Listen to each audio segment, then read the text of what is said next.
Good morning, Boston. Okay, this scandal is not going away. If anything, it continues to mushroom, it continues to evolve, and now the White House is in full spin mode.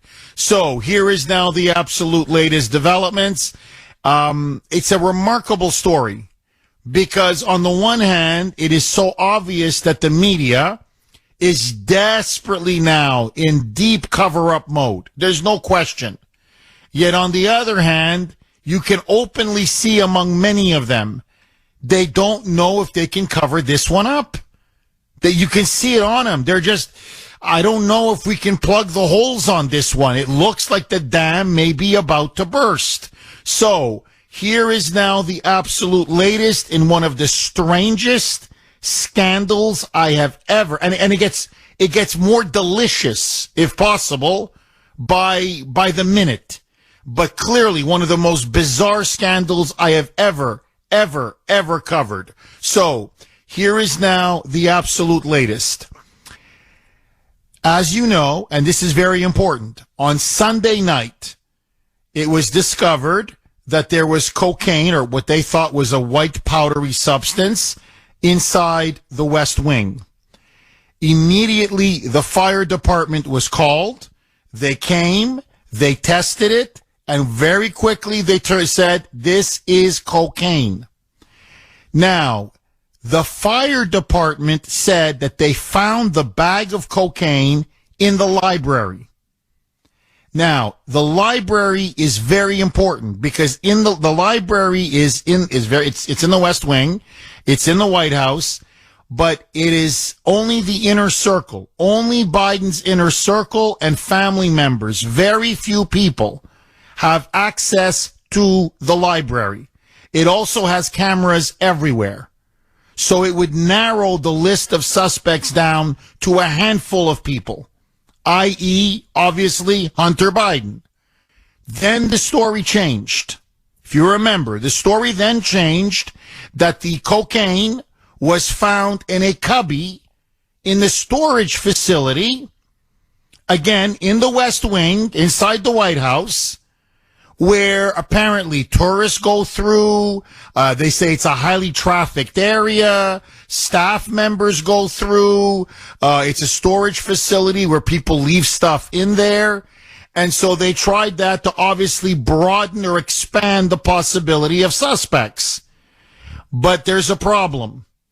The problem is that they started to claim, and this has now been building for the last couple days, that apparently the video surveillance cameras aren't really the best in that part of the White House. I'm not kidding. The argument that they're now saying is we may never find out who brought that bag of cocaine. Karine Jean-Pierre on Wednesday said, according to the Secret Service, according to the White House, people are investigating. Because where those cameras are located, it's hard to cover every inch, every piece of space with those video cameras. We may never know. And there were so many people coming and going, and it looks like we may never know. Now, however, the story has evolved again. Now, according to NBC, MSNBC, they were the first to report it, the White House has now changed its story one more time. Now they are claiming, get ready for this, that the cocaine was found not in the library, no, not in the cubby, in the storage facility, no. Now it was found in the West executive side of the White House. Closer to, I kid you not, now they say the Situation Room or the entrance where the vice president's vehicle is parked. That's right, Kamala Harris. The White House now is throwing Kamala Harris's name out there. saying, hey, look, no, it wasn't the library. No, it wasn't the cubby. No. It's in the Situation Room. Wink, wink. Hunter doesn't have access to the Situation Room, but it's near that side. And you know who has their vehicle? The vehicle parked there? Kamala Harris, the cackler.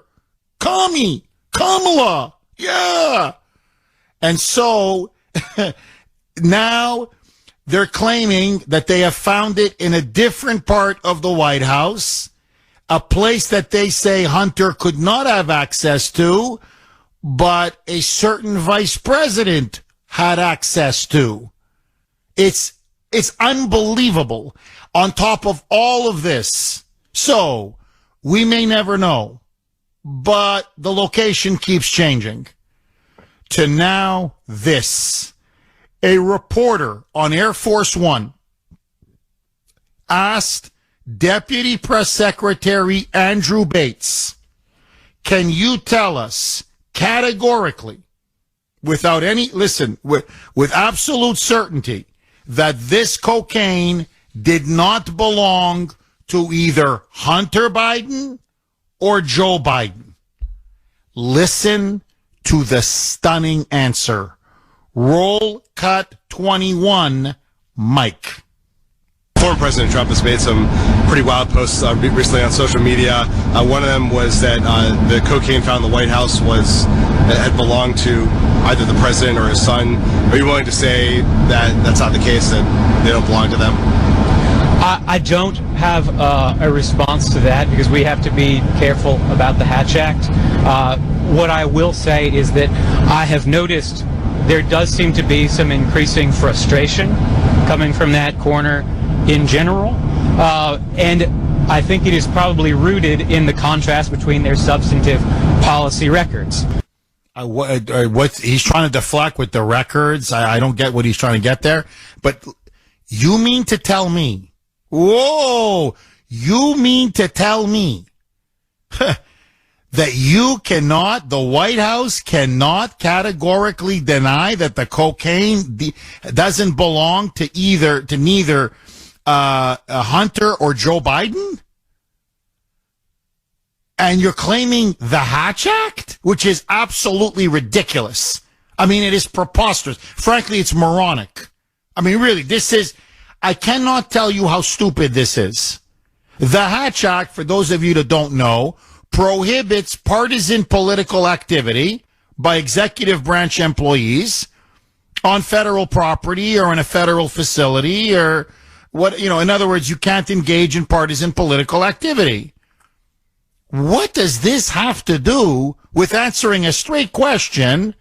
Does the bag of cocaine, does it belong to Hunter or Joe or the President of the United States? To put it more frankly, is the President using blow? Or is his degenerate son, who he's invited into the White House and is now living at the White House, is he using blow? And you can't give an answer? You can't come out and say absolutely, definitively, 1,000%, that's not his bag of cocaine. It's not Joe's and it's not Hunter's. That would be a violation of the Hatch Act if I said anything. I can't confirm or deny anything. Ay, ay, ay. Ay, ay, ay. Ay, ay, ay. Now, it continues. The plot thickens and thickens and thickens. Karine Jean-Pierre was asked point blank, okay, does the White House support prosecuting the individual, whoever that is, who's a bag of cocaine that is? In other words, someone brought an illegal, illicit drug, a substance, into the White House. It is a crime. Is the White House committed to prosecuting that individual? Now, let me ask you, okay, all of you, right now, you're in your cars or you're about to get into your cars or whatever, you're having breakfast. Now, if I said to you, hey, a bag of cocaine was found in your house, wherever, in your car, wherever, and it really is not yours, Okay, you're like, Jeff, really, I swear I don't know how I got there. And I say to you, if they find the person who brought the bag of cocaine, do you want that person to go to jail? What would you say? Yeah. I mean, that's what I would say. Hey, Jeff, we found a bag of cocaine in your house. What? Yeah. If we catch the person, do you support that person being prosecuted? Yeah, definitely. Of course. Karine Jean-Pierre. I can't answer that. The White House doesn't have a position on that. It's up to the Secret Service. They're leading this investigation. Now, you know the fix is now in. When I read this yesterday, I said, forget it. They're in full cover-up, bury this mode. The FBI, yes, Biden Stasi, the FBI now is joining the Secret Service and playing a key role in quote-unquote investigating the cocaine. Are they now trying to pin all of this on Kamala? This is an incredible story. Cocaine Gate, it just deepens and deepens. So now the White House, this is unbelievable, cannot say for certainty. In fact, they can't say at all whether the bag of cocaine belongs to Biden, to Joe Biden, or to Hunter Biden. They will not say they cannot say that it does not belong to them. This is incredible. Furthermore, they refuse to say that whoever brought the cocaine should be prosecuted and go to jail. I mean, is it me or is this starting to scream Hunter, Hunter, Hunter? So now the plot changes. They found it in the library. Then they found the cocaine in a cubby in the storage facility. Well, now listen to this. Here's Kelly O'Donnell, MSNBC, roll cut 22, Mike. What we have learned is that there are, in fact, two West Wing entrances. You know that, I know that, but for the benefit of our audience. And now the investigation has progressed, and so they're saying the West Executive entrance, which, as you noted, is closer to the Situation Room and closer to the Navy Mess, where there's the facilities for food and so forth. It is also next to West Executive Drive. That's where, for example, the Vice President's vehicle is parked. However, it is a high-traffic area, and by that I mean you do have people who work here in all kinds of jobs, not just political jobs, the military facilities, people who work for the operations of the White House, and they do have the tours that go through there if they are among the private tours with staffers as sort of a sponsored member. So very high traffic. The fact that it's close to the Situation Room is certainly notable. We had earlier been told that it was one level above and also a lobby area in the West Wing, closer to where the Oval Office is. This is unbelievable. This is really unbelievable. Okay, so first of all, I'd like to get this basic question answered. How does the bag of cocaine keep moving? It's library, it's cubby, now it's near the Situation Room, it's in the West Executive side of the building, where it's near where the Vice President's vehicle is parked. Wink, wink. High trafficked area. So what they're trying to do is obviously exculpate Hunter. There's no question now. And they're looking now to pin it on somebody. Pin it on a staffer. Maybe try to blame it on tourists. Maybe obviously even if they have to kill two birds with one stone, get rid of Kamala Harris. Pin it on her. She's also a known drug user. Her thing was more weed and marijuana, wasn't cocaine, but she has a history and she's admitted that she's done a lot of puff. You know, she likes the puff dragon. So she likes to get stoned. So they could easily try to pin this on her. Now, the problem, if you know anything about the White House, and this is why the media is being so deceptive and so manipulative. I've been to the White House many times when I was at the Washington Times. And the process of getting in, whether it's for a tour, whether you're a White House reporter, you're a staffer, it doesn't matter. There are so many security checkpoints. And they've got metal detectors, they've got sniffing dogs, the security is so tight, and there's so many security checkpoints. I'm telling you, it is impossible for a tourist or a visitor or someone to smuggle in a bag of cocaine. I'm telling you, the chances of that are zero. Absolutely zero. But do you know who gets to bypass all the security checkpoints? The president, the vice president, and their families. So the only people that could have bypassed and gone by all of these security checkpoints is Joe and Jill and Hunter and his wife and his 3-year-old and Kamala, although the VP doesn't really go to the White House that often. They have a separate residence for the VP, but whatever. But outside of that, the security at the White House, I mean, they check you once, then they check you twice, then they check you 3 times, I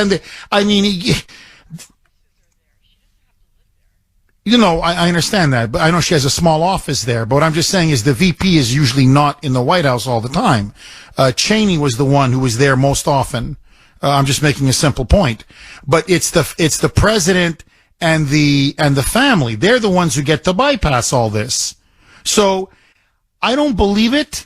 They're trying to do the whole a heavily trafficked area. It doesn't matter. There is so much security. I'm talking head to toe. No way could you think about the logic of this. Okay. If they really want to start going down the path of, anybody could have brought in that bag of Coke. Anybody. Really? What if it wasn't Coke? What if it was ricin? What if it was anthrax? Are you going to tell me that the Secret Service and the White House are running such a shoddy, sloppy security operation that anybody could have just brought in potentially a deadly substance that could have killed God knows how many people? So are you going to throw the entire Secret Service now under the bus? It's pretty obvious. There's only a couple of people who that bag of cocaine can belong to.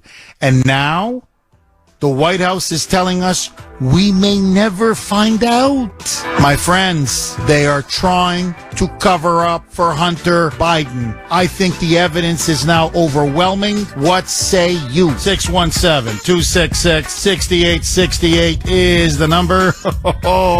Okay. Cocaine Gate now continues to get worse and worse and worse. So let me ask you, what do you think now accounts for the constant changing story of where they found the bag of cocaine?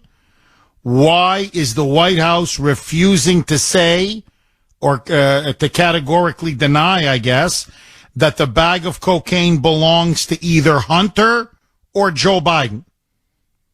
Why won't the White House commit itself to prosecuting the person who brought the cocaine into the White House? And now Kamala's name gets mentioned. Will they try to pin it on Kamala?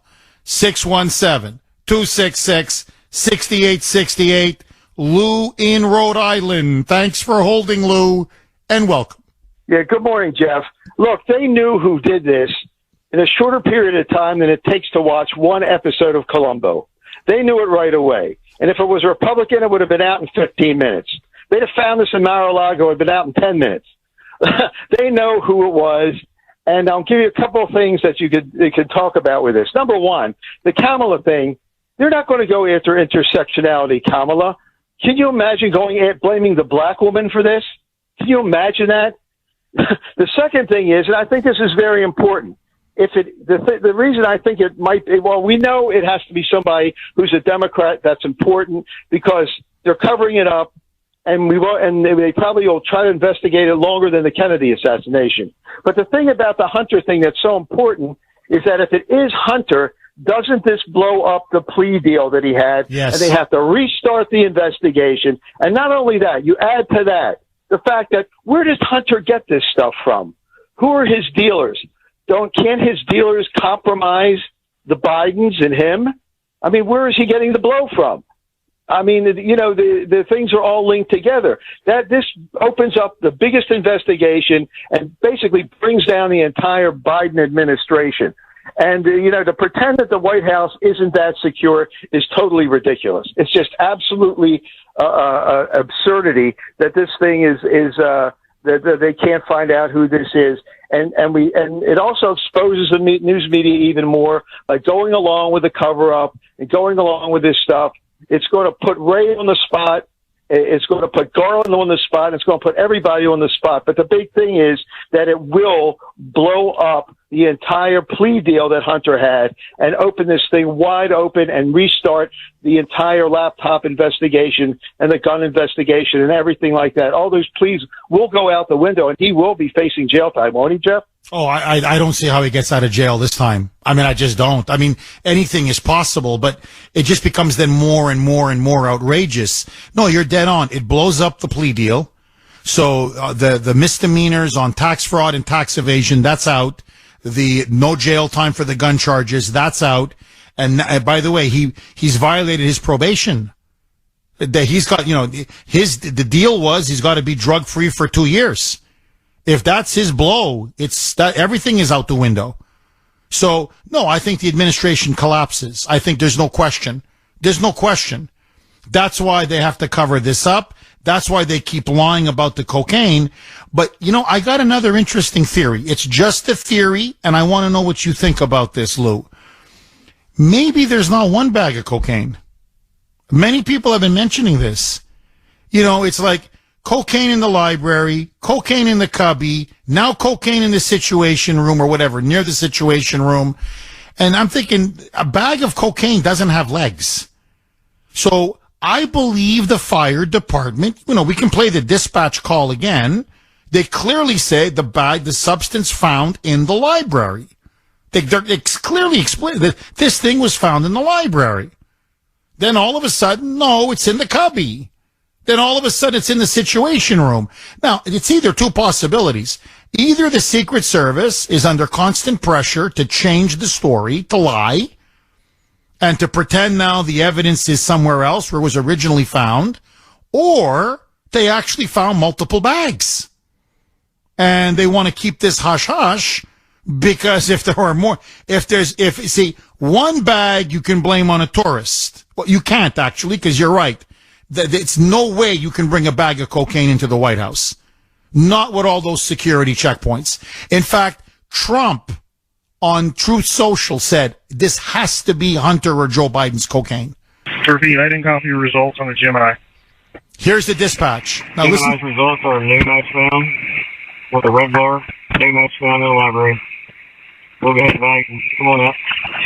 First, the record has that we have a result on the Gemini. We have a yellow bar stating cocaine hydrochloride. Gas number 53-21-4. So you clearly hear it in the library. And then we have a yellow bar and it's cocaine.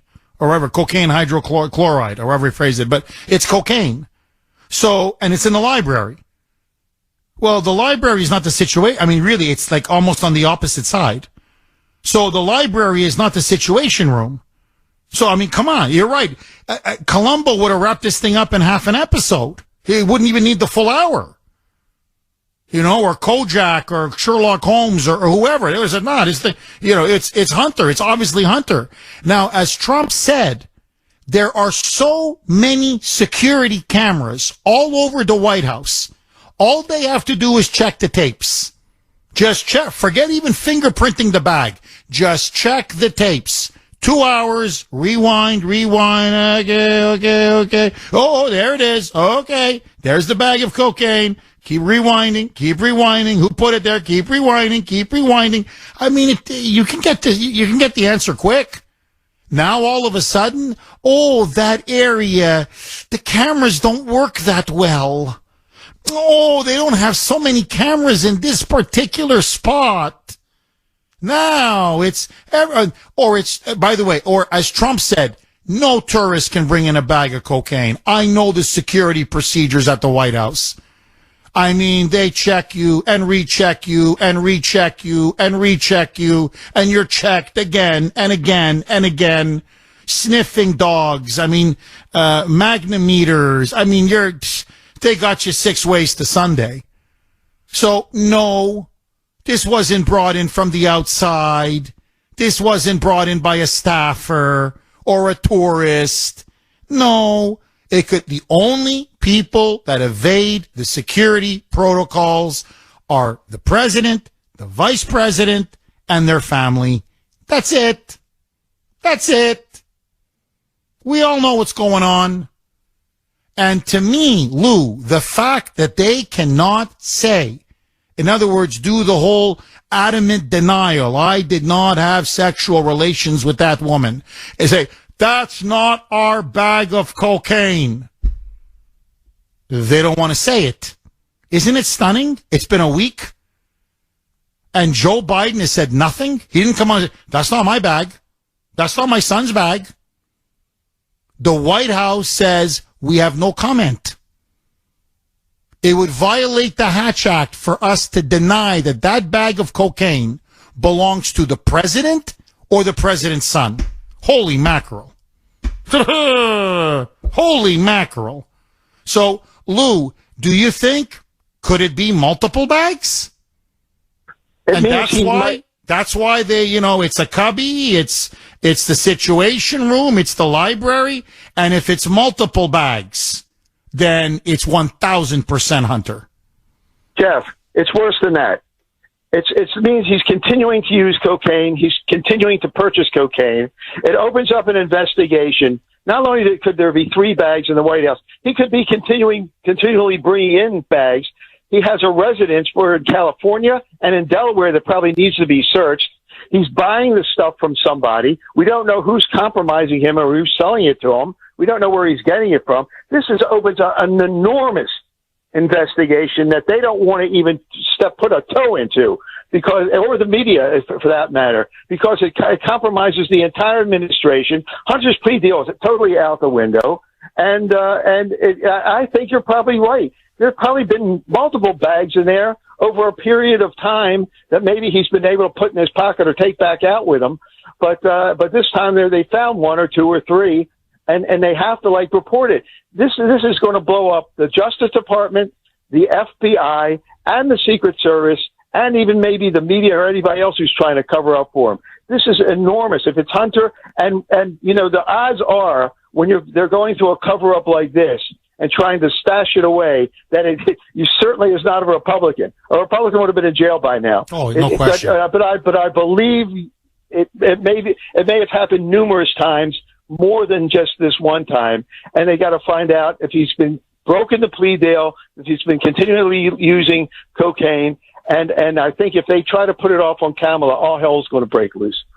Lou, thank you very, very much for that call. Look, if this was Trump or one of Trump's kids, they would have raided Mar-a-Lago and they would have had your culprit, your suspect, within 10 minutes. 10 minutes.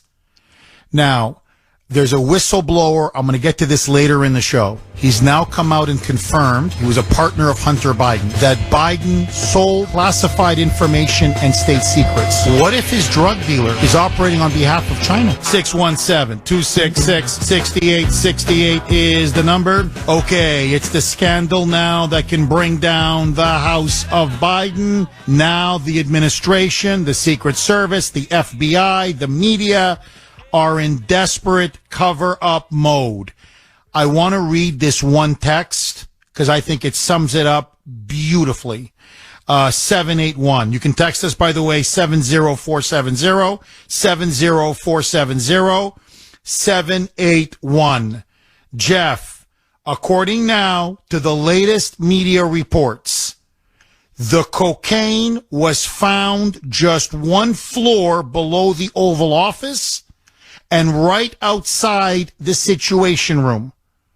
And as you played the clip, Biden spokesman Andrew Bates refuses to rule out Hunter Biden as a suspect.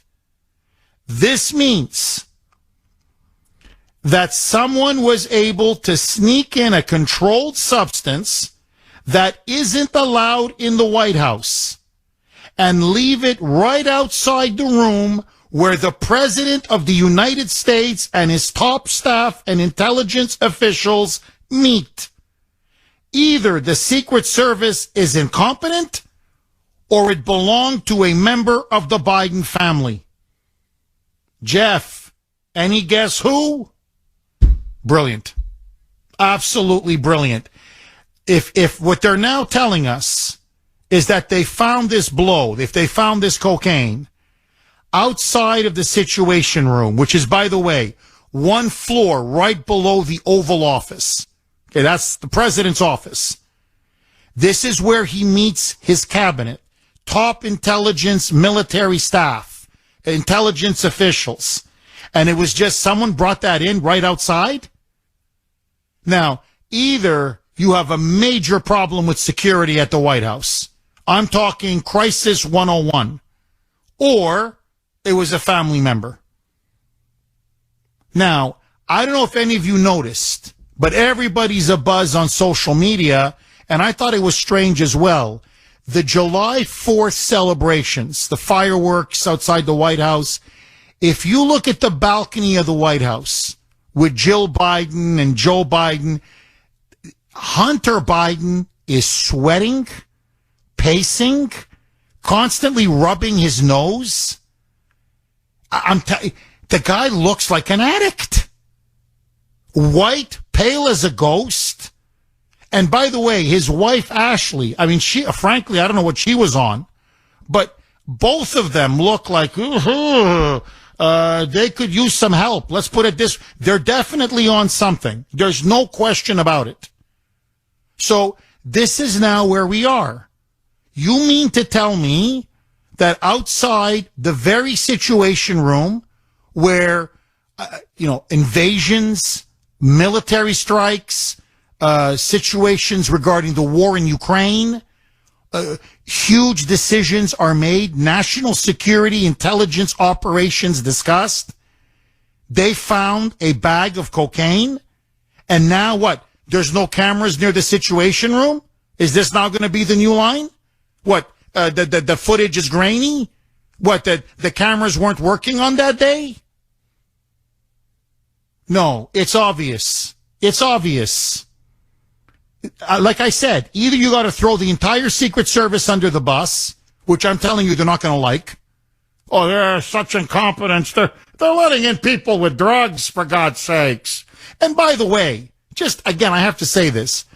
Who the hell visits the White House? Just common sense. Let's do Colombo. What tourist visits the White House and then A, brings a bag of cocaine and then B, leaves behind the bag of cocaine? It's just not plausible. It was a family member. It was a family member, and it's obvious. And we know who the prime suspect is. 617-266-6868. Jane in Needham. Thanks for holding, Jane, and welcome. Jeff, it's so insulting what they expect you to believe, what they want you to swallow to get their story straight.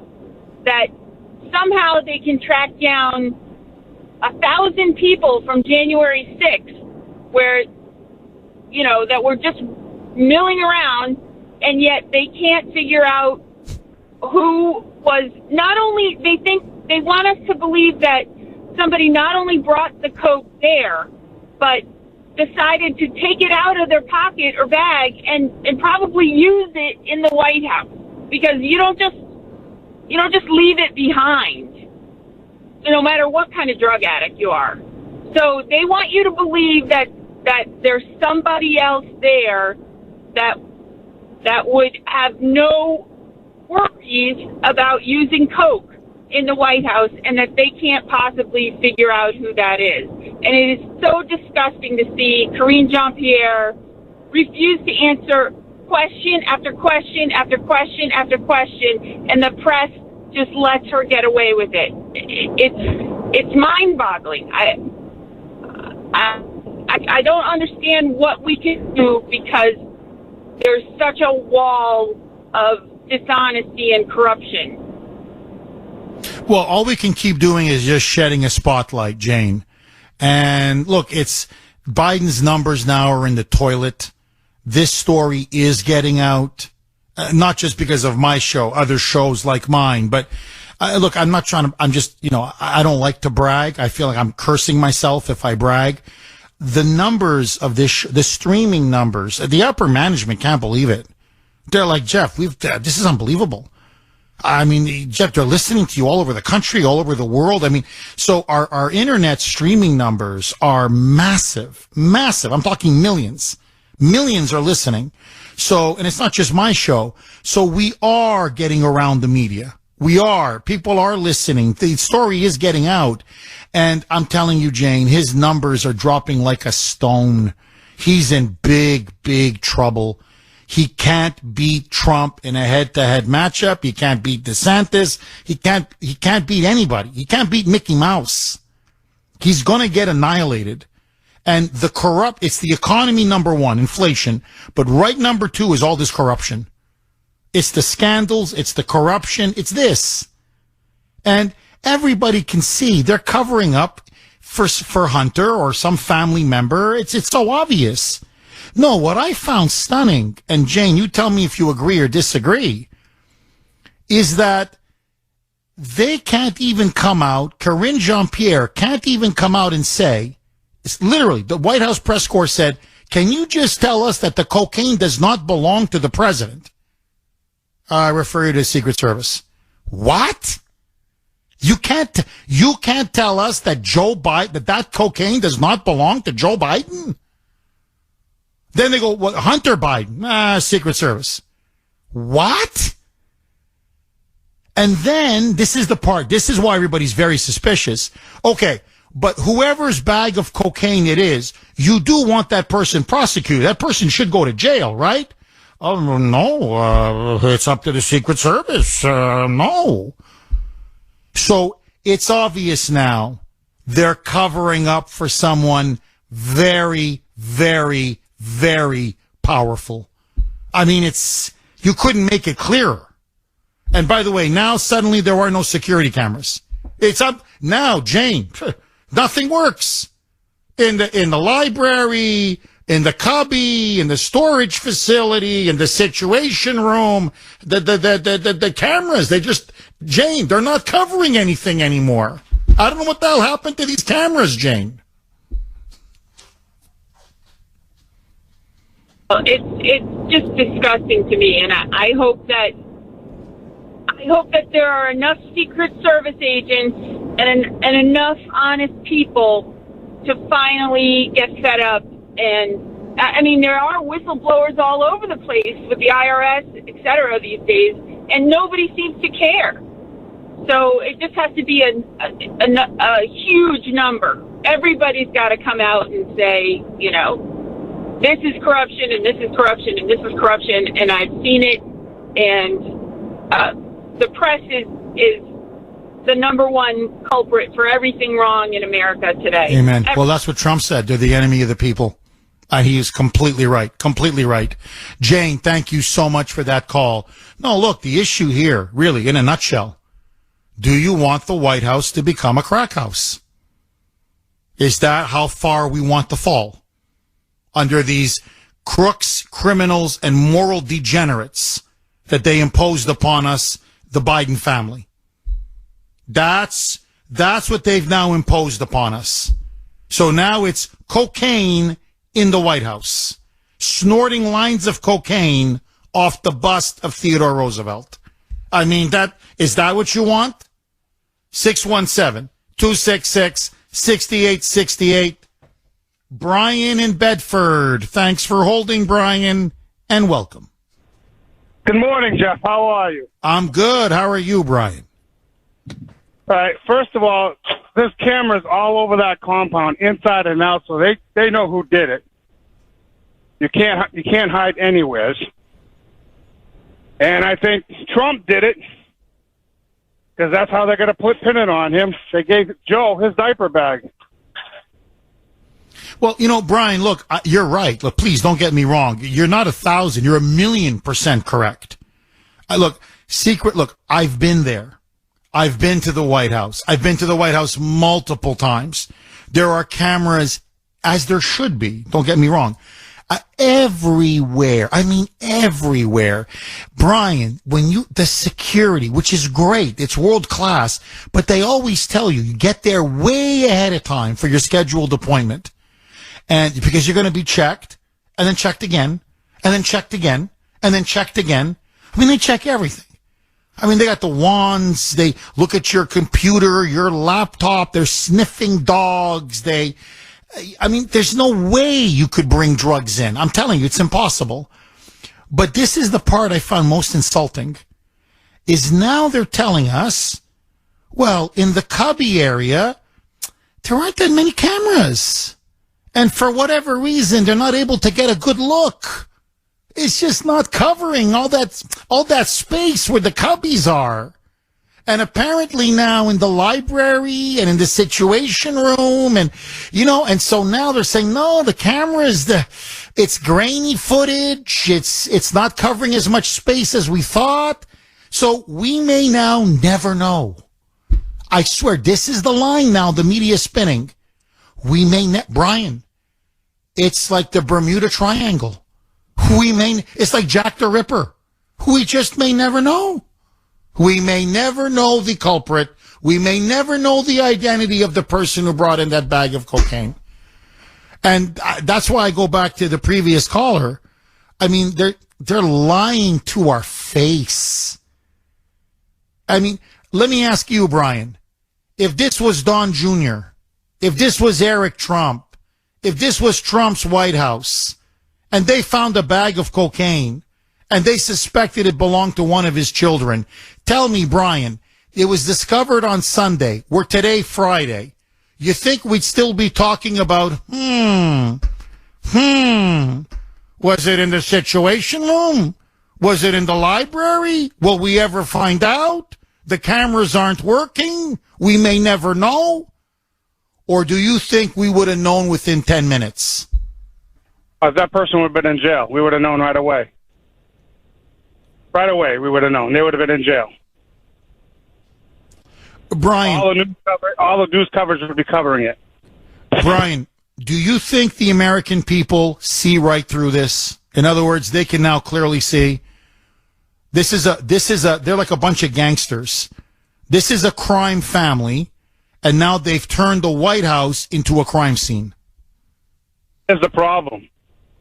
I see it. You see it. Most of your people that listen to it see it. The people who do not see through it are the liberals and the ones who don't listen to any form of politics, what's going on.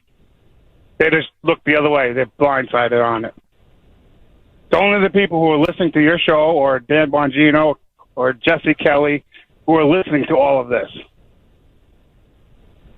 But the liberals will hide it, and the people who are independents just turn a blind eye, who don't want to follow politics or don't want to do anything. Yeah, the low information voters. Yeah, Rush used to talk about them all the time, and sadly, he was right. I'm telling you, they're gonna be our downfall if these people don't start learning and start paying attention to what's happening to their country. They're gonna regret it. Because we've got some really dangerous people now in the White House.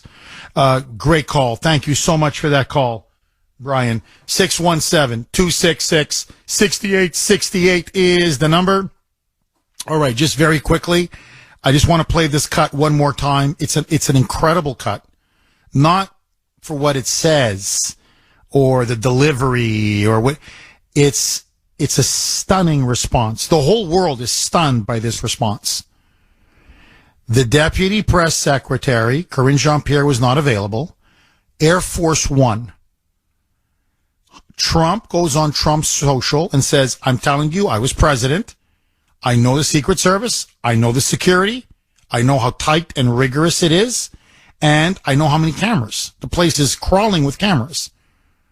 They know who that bag or bags of cocaine belong to. And he said it's only two people. It's either Hunter or Joe. It can only be two people. So the spokesman now for the White House, on the record, can you tell us categorically that the bag of cocaine does not belong to Joe Biden, the president, or his son, Hunter Biden? Listen to the response. Ay, ay, ay. Roll cut 21. Mike. Former President Trump has made some pretty wild posts recently on social media. One of them was that the cocaine found in the White House had belonged to either the president or his son. Are you willing to say that that's not the case, that they don't belong to them? I don't have a response to that because we have to be careful about the Hatch Act. What I will say is that I have noticed there does seem to be some increasing frustration coming from that corner in general. And I think it is probably rooted in the contrast between their substantive policy records. Okay. Yeah. So he's trying to spin and deflect. Oh, it's just they're so upset because Biden's policies are so good. This is why they're going on about the cocaine. You cannot definitively rule out Hunter or Joe Biden? And that's the official voice of the White House? Or in this case, the spokesman for the White House? Speaking on the record for the White House? Oh, come on. Hey, honestly, somebody asked me, no, really, hey, Jeff, that bag of cocaine, is that yours? No effing way. Why? I've never done cocaine. I don't do cocaine. I don't do drugs. I've never done drugs. Oh, come on, Jeff. You mean to tell me you've never done even a little bit of weed? No, I swear to you. Hell, I don't even smoke. I don't even drink coffee, if you want to know the truth. Diet Coke? Yes. I have my vices. But drugs, cocaine, marijuana, heroin, what pills? What? No. Never. No. So you're kind of telling me that bag of cocaine is not yours? Absolutely not. It's not my cocaine. I don't know how many ways I can say it to you. Now, that's what an innocent person says. You come out and you just say, no, hey, whoa, hey, whoa. I don't know who it belongs to, and we're going to find out. And when you do get him, we're going to prosecute him. But I'm telling you right now, that's not my baggie. That blow is not mine. Okay, the Kuhner man, I don't snort that up my nose. No, call me crazy.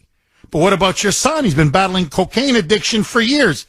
I spoke to Junior. He's clean. He's sober. That's what he tells me. I believe him. They're not saying any of that. So, drug test him. Drug test him. Drug test Joe. Drug test Hunter. Drug test Hunter's wife. I want to see it because I'm telling you, you look at her party habits. She could give Hunter a run for his money. So I want them drug tested. And that'll solve this the camera, the tapes, the fingerprints on the cocaine bag, and drug test them. This thing, 48 hours. Everybody will know who did it. 617-266-6868. Alice in New Hampshire. Thanks for holding, Alice, and welcome. Morning, Jeff. How are you? I'm good. How are you, Alice? I'm good. I'm going to say that I think it's possible that some of those, maybe a security guard overnight who doesn't have to tell his proclivation to his politics, could have been someone who got in there and did it. That's a possibility. And Biden doesn't live in the White House, and why would he be so stupid as to leave his fingerprints on a bag? Yes, that bag should be tested for fingerprints, and I think that the fact that it's commendable that Biden is saying they're saying we cannot say that it wasn't Hunter. I mean, that's commendable. They're leaving it open. They're not saying no. And maybe he should be tested, and maybe Biden should be tested, and everyone should be tested that has any work in that office, in that room, you know. And I just think that Joe is leaving it open to what's going to happen. He doesn't want to keep talking about it because people like you on the show are going to just keep talking about it. So he's just trying to let it work itself out. What's wrong with that? Well, I mean, number one, if you're innocent, you say you're innocent. And he's not saying he's innocent. That's number one. Number two, I mean, Hunter was stupid enough to leave behind the laptop. I mean, this is a guy who's made some disastrous decisions. Now, remember, he's admitted that he battled cocaine and crack addiction for years. For years. He fried his brain on the stuff. So his judgment is horrible. But I think, Alice, there's something deeper at work here. There's something with the kids. They obviously despise and resent their father for many reasons. I think I know what it is, but anyway, let that go for a second. You have the daughter, Ashley Biden, who leaves behind a diary deliberately where she discusses how her father, Joe Biden, forced her to take inappropriate showers when she was 11, 12 years old, and how this essentially destroyed her life. You have Hunter Biden, who leaves behind this damning laptop that exposes all of the crimes of the Biden family, from Joe Biden to James Biden to Hunter Biden to all of them. And now it looks like he may have left behind bags of cocaine. And it's like unconsciously or subconsciously, he wants to sabotage and destroy his father. I think it's pretty obvious. We have allowed people who should be behind bars into the White House. 617-266-6868 is the number. You know, many of you are having just a little bit too much fun with this story. So one of you texted in, Jeff, the value of the dollar at the Biden White House. And above it is a picture, line of cocaine, and the $1 bill, but, you know, wrapped like you're going to use it to snort it. Well, you know, he may have ruined the dollar with inflation, but it's still good for one thing. 617-266-6868 is the number. Jeff in the great state of Ohio. Thanks for holding, Jeff, and welcome. Oh, thank you for taking my call, Jeff. I really appreciate it. There are so many things to say about this. It's not funny. I mean, they're insulting our intelligence, but it's finally coming back to roost where we can kind of sit back and kind of laugh about it now because the onion's being peeled back so fast that they can't control anything anymore. I hate to use this as an analogy, but I hope Washington ends up like that sub. I hope the whole place implodes. Now, going with Hunter, I think his art career is over. I think there's crack pipes that Joey wanted to hand out for free. I think Hunter's going to go ahead and send them out like the flag is flown over the White House, and they send them out saying that it's been flown over the White House.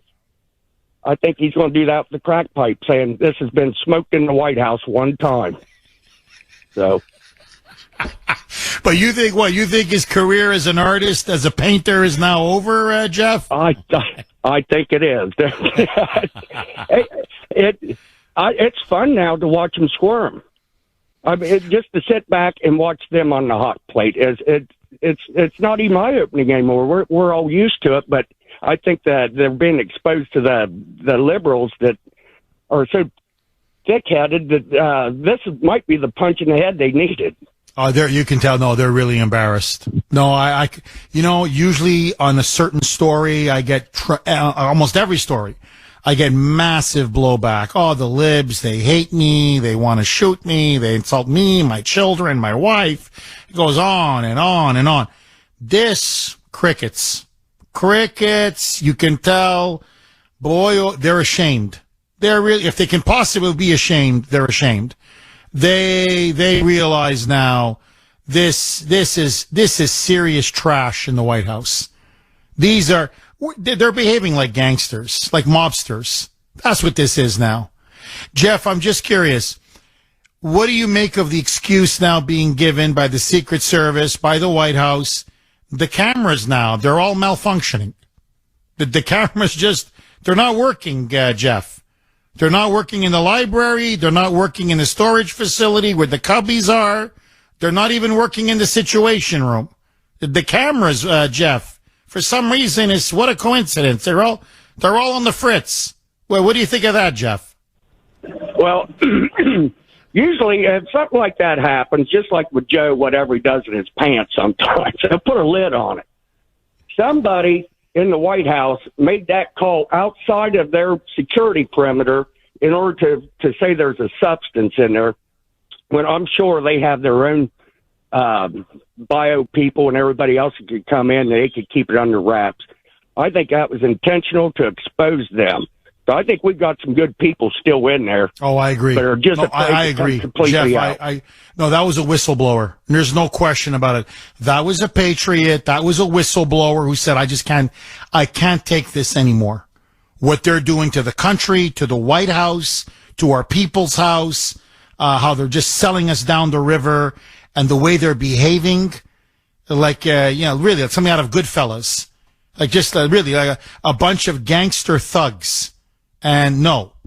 I mean, the only thing missing is prostitutes in the White House. Really. Hunter, doing lines of coke on a prostitute's rear end and really, and having his Russian hookers there. That's the only thing. And give him a couple more weeks, and even the prostitutes will be moving in. Jeff, thank you so much for that call. 617-266-6868. Joan in Chestnut Hill. Thanks for holding, Joan, and welcome. Hi, Jeff. I'm so proud to be on the radio with you. I love your show. Listen every morning. I'm a retired nurse, 80 years old, and you can't push anything by me. First of all, I believe the fire department, and I believe the man that called it in. There's no reason. This fire department, like every fire department, they know what they're doing and they know where they're going. They go into homes all the time, every day, and they see things, and they know what they see. So as they reported it, I believe them. The second thing that is very disturbing is the fact that over the weekend, I know you remember this, you reported 4 children in a home in, I think it was South Boston, and they were in a horrendous situation. Yes. The fire department pushed their way in, and the fellow insisted on checking the whole apartment. That's right. They found a dead body. They were partying with the dead. It was a drag queen, transgender, an orgy. It was an all-night party, and there was a dead body, and they were still partying over the dead body, but they found 4 children locked away in a closet. See where that 3-year-old is running around. I'm sure they have this guy at his parents' home because they're hoping he can be sober in the White House. Well, that's a very good point, Joan. I think, they want to keep him now very close by. They want basically keep him now under lock and key. In other words, you got to cut out the parties. You got to stop with the cocaine. And he just can't help himself. 617-266-6868 is the number. Okay, Cocaine Gate deepens and deepens and deepens. Although to me, Scooby-Doo could solve this mystery, but apparently the Secret Service, it's gone from the library. By the way, and I'm with the previous caller. Why would the fire department lie when they first came on the scene on Sunday evening, and said, no, we found it in the library, and that's when they tested it, and they said, no, it's yellow bar, as they called it. It's cocaine hydrochloride. I mean, why would they know the library. Now, the reason why they had to claim that the bag was no longer in the library was there are only 2 groups of people, 2, that have access to the library. Biden's inner circle, you can count them on one hand, and family. That's it. And Hunter Biden was known, he's been seen repeatedly, with his laptop in the library. So, I mean, you would narrow down the possible suspects to, I mean, it's him and his wife and Biden. I mean, I don't know what else to say. Joe. I mean, it's down to 3 suspects. So they had to get that out of the library. Now then it was moved to the cubby. Now they're saying it was actually found in this, right near the Situation Room, which is right underneath the Oval Office. So, it's obvious. And by the way, now the cameras, they may never know, because suddenly now cameras are not working in the White House. So it's obvious they're covering up. They're trying to drag this out. Sandy and I were talking about this off air. You know, it's going to be like that jetliner that crashed. You know, what is it? The Malaysian jetliner or the Indonesian jetliner. Forgive me. The one, over Indonesia. It's just, Don Lemon said it fell in a black hole. It's going to be one of those, whose bag of cocaine was it? And it's going to spawn an industry of books and conspiracy theories, and it's Hunter Biden's. That's my bet. It's Hunter. Now, I want to read 2 text messages, then go right to the blazing phone lines. 617-266-6868 is the number. I've always said this. I'm the Rodney Dangerfield of talk radio. I get no respect. No respect. Jeff, you're killing me, Smalls. They're called drug dogs, not sniffing dogs. This is an email with like 3 laugh out loud emojis. Just giving you grief, my friend. Okay, you're right. They are drug dogs. I called them sniffing dogs. The dogs, when they're sniffing, they're all over you. Like at the airport or when I went into the White House, or they're like this. Oh my God. Like these German shepherds or whatever. Honestly, you're thinking like, hey, don't bite me. You know what I mean? Like, whoa. Hey, guys, easy. Easy. I don't got anything on me. So, okay, yeah, they are drug dogs. You are completely right. Now, this is the one. Many of you have been saying this. A lot of text messages, a lot of emails. Let me just read this one email.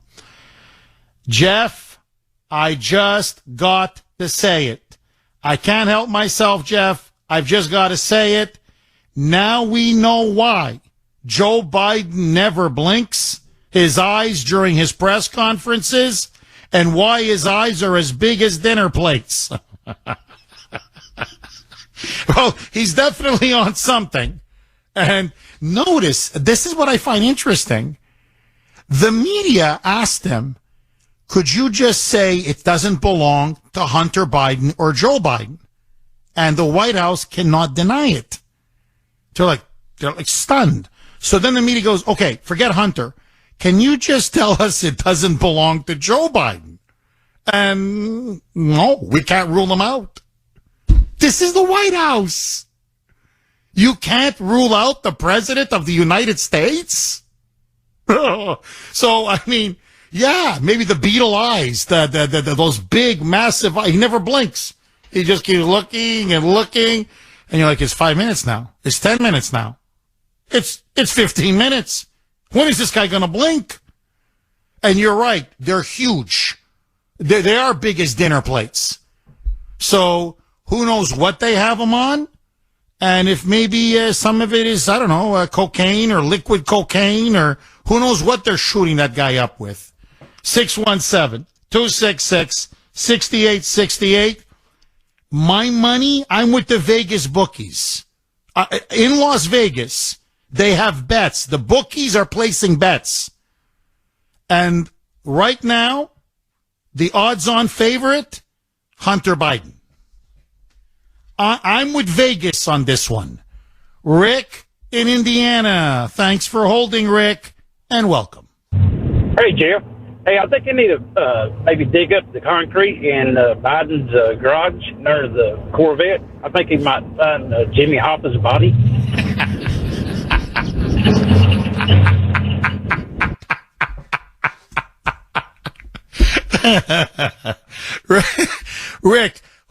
think the cocaine belongs to, my friend?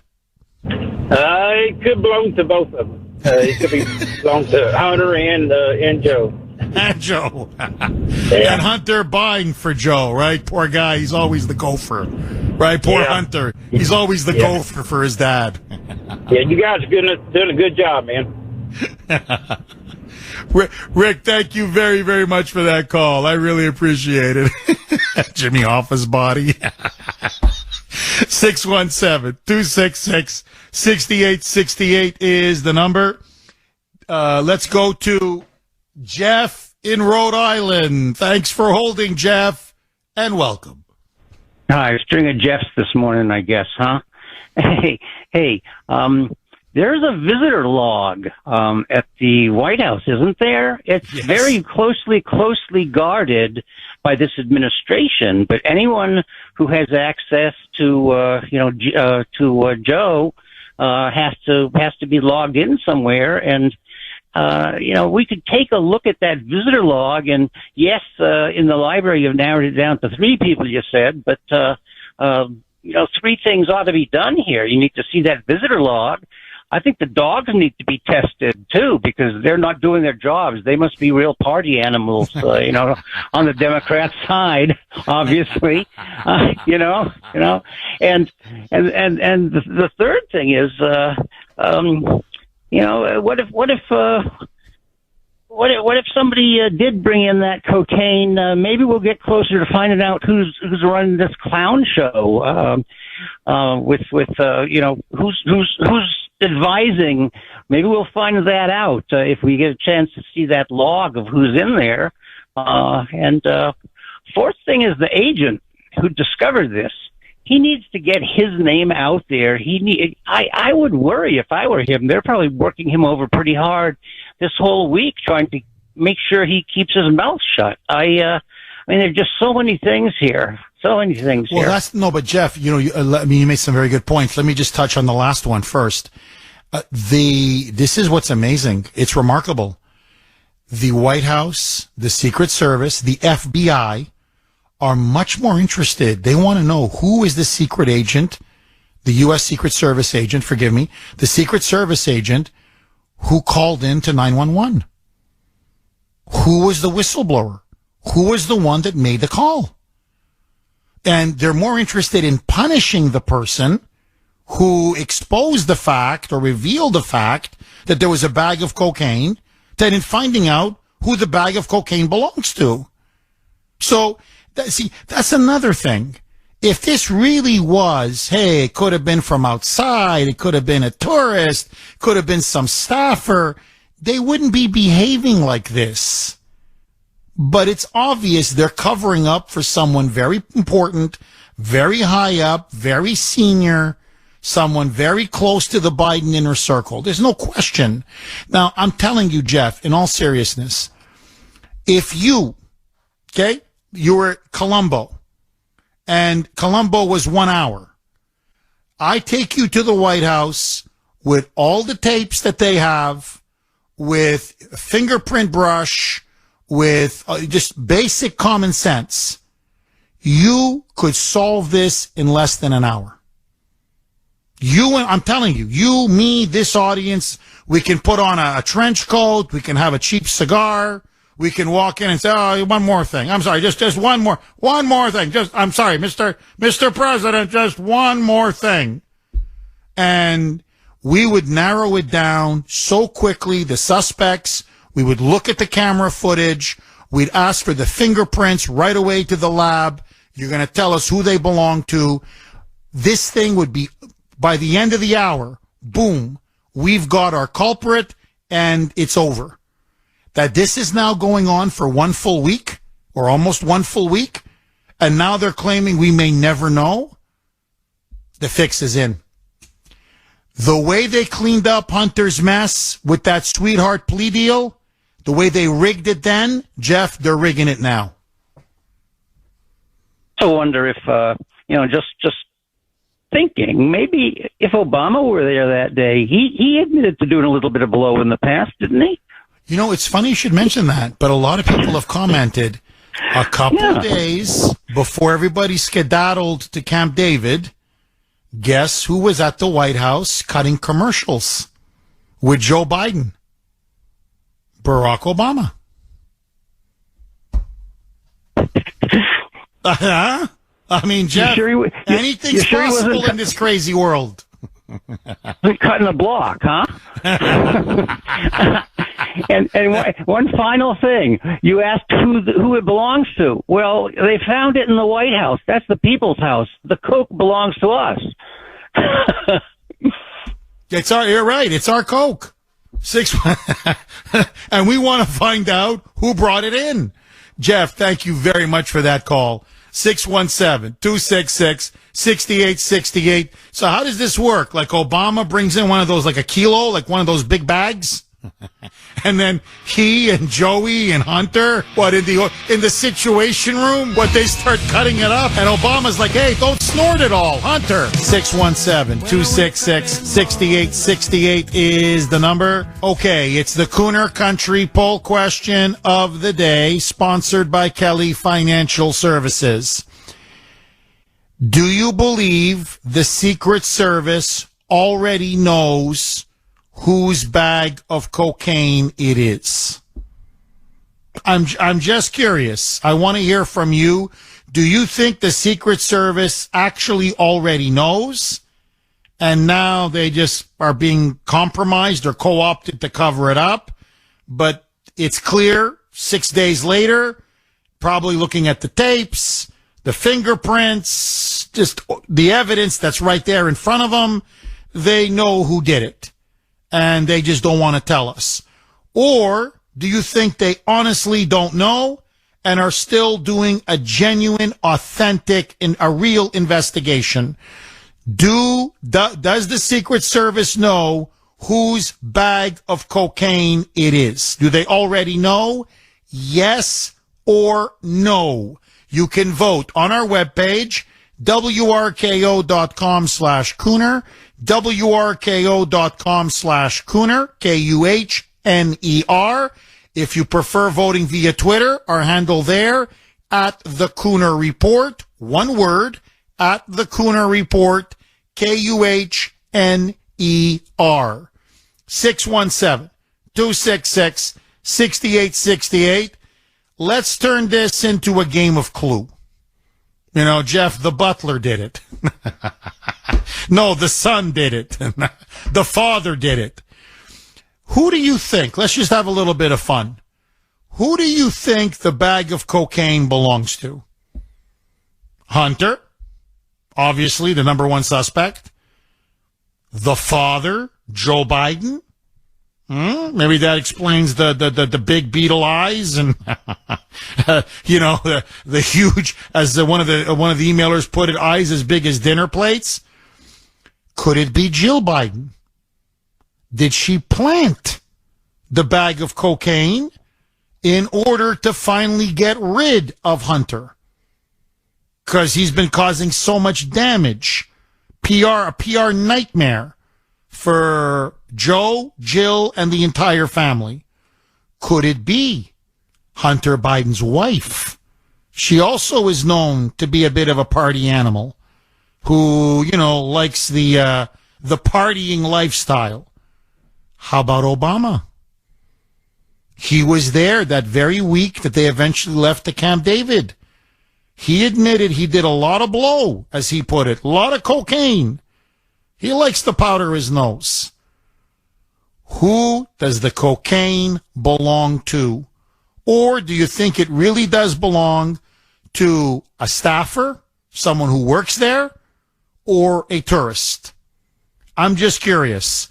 617-266-6868 is the number. Can you solve this mystery? Let's go to David in Brookline. Thanks for holding, David, and welcome.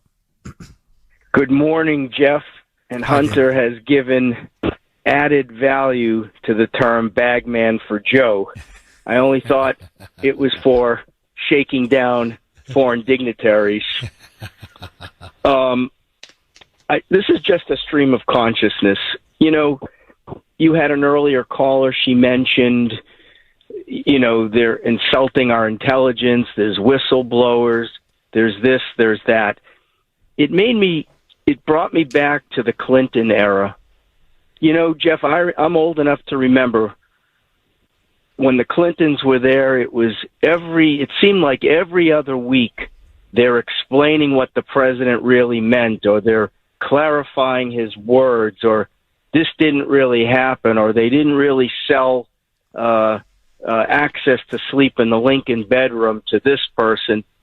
When the Clintons left, you felt like you needed to take a long, hot shower from all the filth.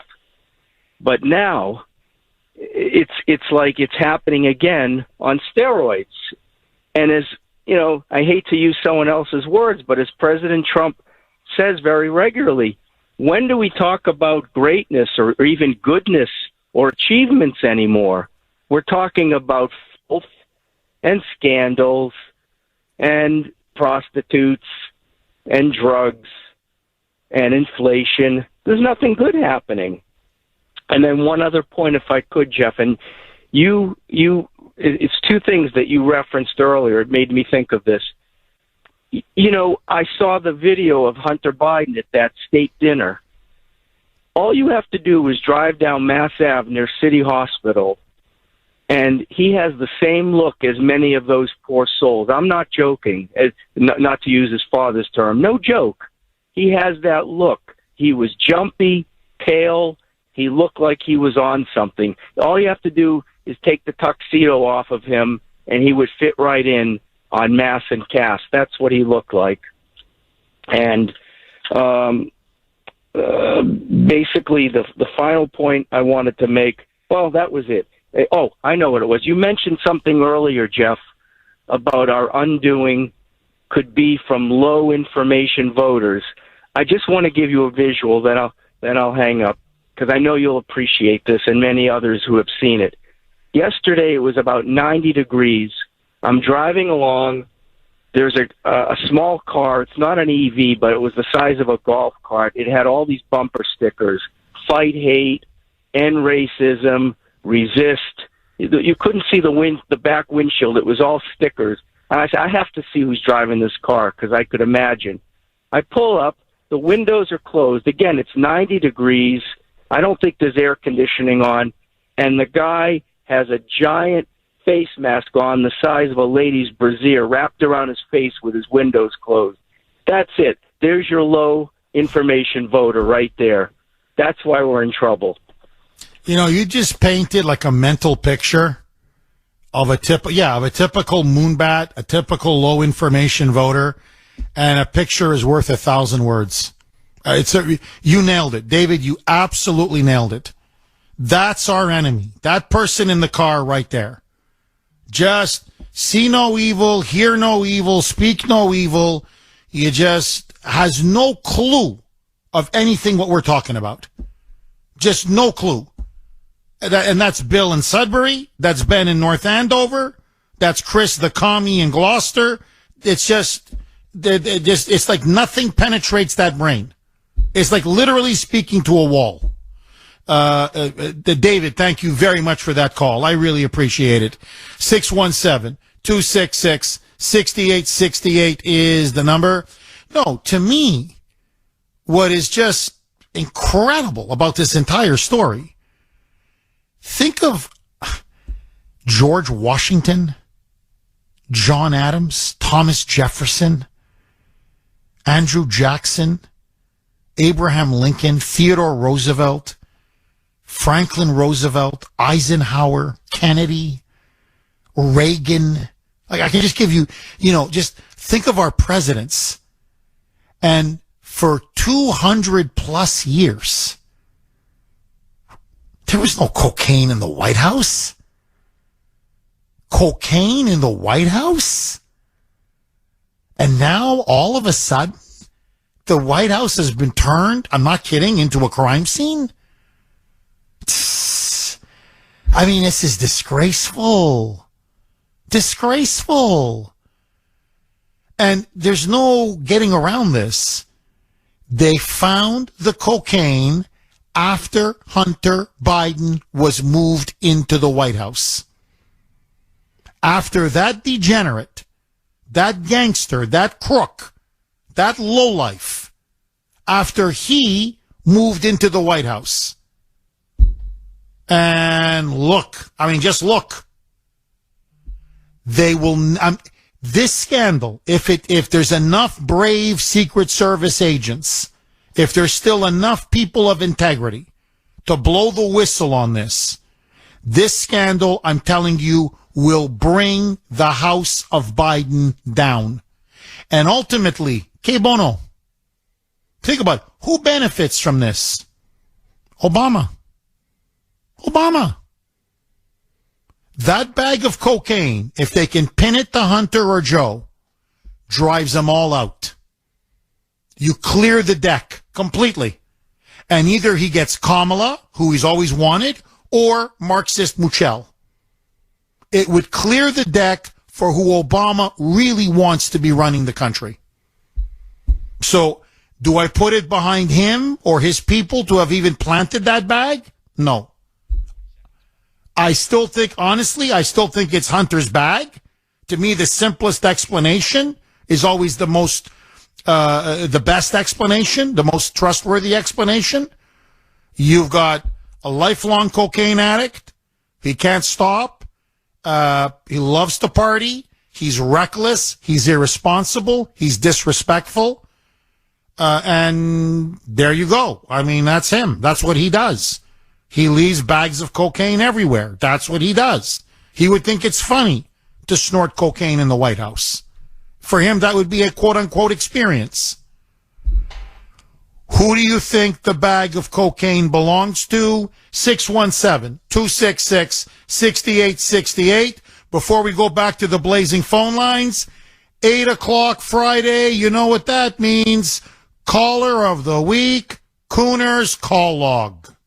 It's time for Kuhner's Call Log, sponsored by MyPillow.com, where we showcase our favorite caller from the week. I can hear you. Can you hear me? Thanks for holding, Deborah. I wanted to call you out on something. I think I said this to you before, that we need to be very careful with our language because we can sound like extremists on the other side. You've said it a few times before. Fine, we won't go into your business. Why would you say that? As if everybody who's a Democrat is on welfare? Because some of the smartest people I know, or, well, whatever, most educated, doctors and psychiatrists and whatever, they're Democrats.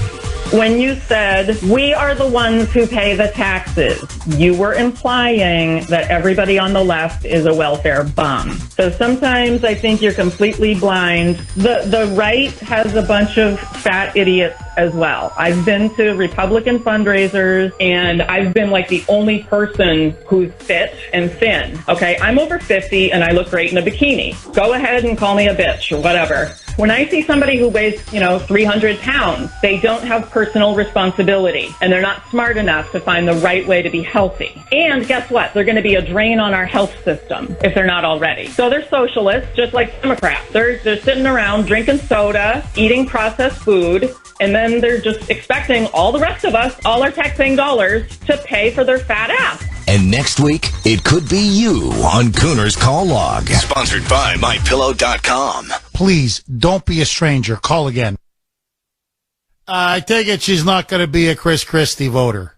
I'm just thinking out loud here, but I don't think she's going to be. I don't think Deborah's going to be voting for Chris Christie in the primaries.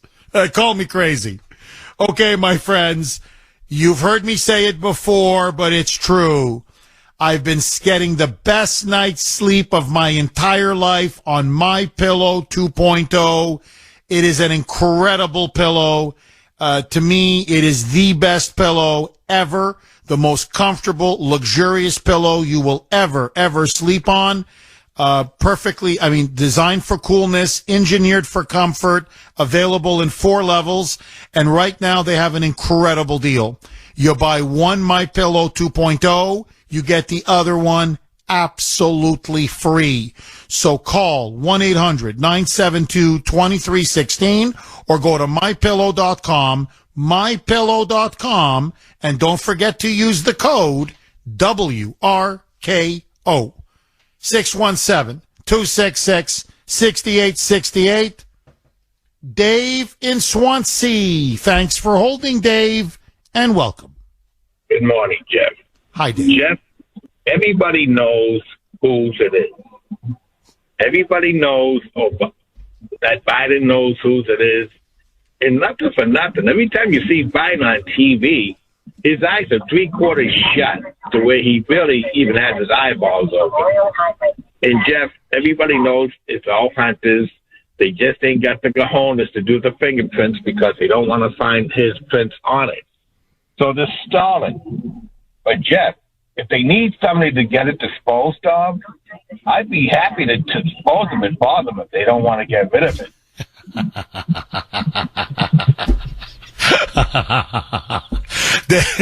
Dave, I got to ask you, this is the other thing I find quite interesting, and a lot of texters and emailers have been making the very same point, which is he cut a plea deal. And part of the plea deal is he's got to be clean and sober, drug-free for 2 years. Well, doesn't that include then mandatory regular drug testing? Right? I mean, right, Dave, am I wrong in assuming that? So if that's the case, well, has he been passing his drug tests? And if you're not administering drug tests, why aren't you? Shouldn't the media be asking that, Dave? Jeff, you're supposed to go for a drug test every week when you're on a mandatory situation like that. I take people to get their drug tests. You know my job. I take people all the time to get to the clinic and everything else. And if they fall off the clinic because of they find coke in their system or anything like that, heroin, coke, fentanyl, they cut them off their doses because of the severe situations of it. So Jeff, he's supposed to be going for mandatory tests all the time. Everybody knows it. Unless he's paying off the doctors and they don't say nothing, like he pays off the courts and everybody else who he's paying. Well, I think you hit the nail on the head, Dave. I don't believe he's going. I don't believe it. And if he is going, I bet he's paying him off. Yeah, just give me negative. Give me, right, negative. You didn't find anything, right? Okay, thank you. Dave, thank you very, very much for that call. That's what I mean. Look, this thing is a joke, 6 ways to Sunday. It really is. I mean, look, Dan Bongino, who used to work as a Secret Service agent, he's the one that's come out and said, this has to be Hunter's coke or Joe Biden's coke. It can't be anybody else. Because having worked as a Secret Service agent who protected the president, who worked at the White House for years, I know how strict and rigorous the security protocols are. So don't tell me tourists can come in and bring a bag of coke. They can't. Or staffers, this has never happened before. All these years. There have been drug addicts who worked at the White House, but they just can't do it on the premise. Because the security is just so strict. It's so stringent. So he's like, you don't understand. There are so many security checkpoints. And there are so many cameras everywhere. And contrary to what they're trying to tell us, these are great, modern, state-of-the-art cameras. Okay, it's not all of a sudden, they don't work. I don't know why. They're trying to make it seem like, it's one of those cameras at a gas station that's like been there for 20 years. And they go, oh yeah, well, some days it works and some days it doesn't work. No, these are state-of-the-art cameras. They've got every square inch of that White House covered in cameras. So we know it must have been from someone within the family or the inner circle. They've got it on tape. They've got the fingerprints on the bag. This thing it should have been over by Monday this week. And now all of a sudden, we don't know. We may never know. It was first found in the library, but then it was in a cubby. Now it's near the Situation Room. Now it's near where the vice president, her vehicle is parked. Wink, wink. Could this be Kamala's? Oh, the list of suspects, it just keeps growing and growing and growing. Now, watch what's happening in Ukraine. Mark my words. The Zaporizhia power plant, Ukrainians want to blow it up. Russians want to blow it up. The Russians say the Ukrainians are going to blow it up. The Ukrainians are saying the Russians are going to blow it up. It is a nuclear power plant. Whoever blows it up, it's going to be Chernobyl 2.0. It is going to blow every other story off of the news cycle. And they're going to drag it out and drag it out. And before you know it, we're still investigating. Let's move on. Nothing to see here. They're playing for time. And the only hope that we have where we're going to get to the truth is if people like you, people like me, we keep pressing, and there are still a few good, decent men and women in the Secret Service who are not afraid to tell the truth. 617-266-6868.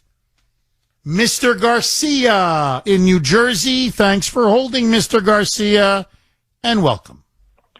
Hi, Mr. Kuhner. How you doing? I want to ask you a question. When all the staff, former staff, Trump, when a new president, Biden, went take over, all the staff had to be gone, or he had some Republican staff still working with Biden? Because, to find the crack, and also I work with the government office, when you go in the door, we find out people had drug inside, because the guard told me when we find drug, you have to be stone drug addict. When we find them, remember you've had drug in the body or in the pocket or in the pocket roll. And that's why a lot of people find drugs, because he's in drug right now. I believe Biden was so high, he's dropping every drug everywhere. And that's why, remember. And that's why that is the problem we have. We want to know if the new president start over. You don't have Mr. Garcia, that's a very, very good question. Basically, look, there may be one or two that stay. Let's say a Trump staff member who may stay a few extra weeks to help with the transition. But most of the Trump staff members, 99%, are gone. First day the Biden team comes in, and he brings in new people, new talent, new blood. So these are all Biden's people, and they've been there now for two and a half years. So it's his people that are working in the White House. And you're right, to be dropping bags of cocaine, you got to be a serious addict. In other words, Hunter Biden. 617-266-6868 is the number. Okay, I want to read one quick text, and because it throws a really nice log on the fire. And I'm just curious. I really want to hear from you, this great audience, Kuhner Country, what you think of this theory. This is from 781. Jeff, when Joe Biden is, quote unquote, on his game, people have asked what vitamins or drug cocktails are they giving Joe Biden so he's not falling asleep and stumbling. Maybe there is something mixed with the cocaine, and it's used occasionally so that the big guy seems alert and on point. Now, the only reason why I mention this is because there's been so many texts and emails where many of you are saying, Jeff, have you found it very curious that the White House will not rule out Joe Biden? Forget Hunter Biden. They won't even commit to that a bag of cocaine doesn't belong to the president, which is incredible. Which begs the question we've been asking ourselves now for 2.5 years. What are they shooting him up with? Now, I'm not saying the guy's a regular habitual user of cocaine, but do they use some of it and mix it with a drug cocktail or whatever? In other words, could it be that, yes, Hunter's he's a coke addict. There's no question about it. He's a cokehead. But could it be that the bag of cocaine may be purchased by Hunter, but is really there at the request of Joe Biden? Because not only does Hunter use it, but more importantly, Joe uses it. I'm just throwing it out there. 617-266-6868 is the number. Mike in Hanson. Thanks for holding, Mike, and welcome. Jeff, glad to hear of you. First of all, when the fireman described what he found, I take that as the truth, and he didn't describe it as a dime bag or an 8-ball or something like that. He said a block. Now, a block is a very large amount of cocaine, usually an ounce of processed cocaine. So if you look up what the penalty is for having a block of cocaine, and they're trying to, cut it down by just saying it was a little baggie or something like this.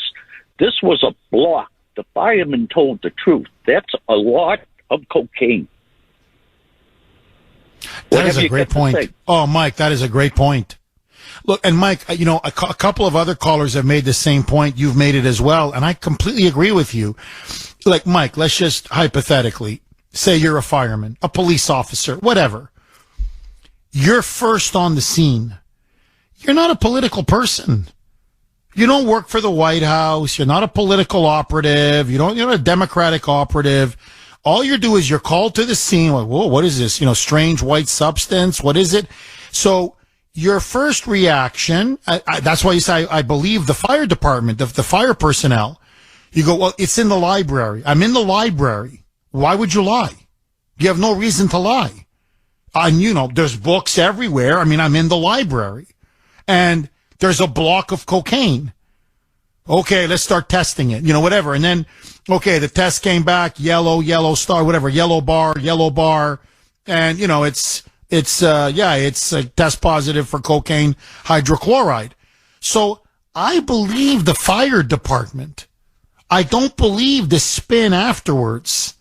So if that's the case, and I do believe them, then it was in the library. If it's in the library, it's Hunter Biden's cocaine. It's Hunter Biden's. You knock off 99% of all possible suspects. It's either Joe Biden's cocaine, Jill Biden's cocaine, Hunter Biden's cocaine, or Hunter's wife's Biden's cocaine.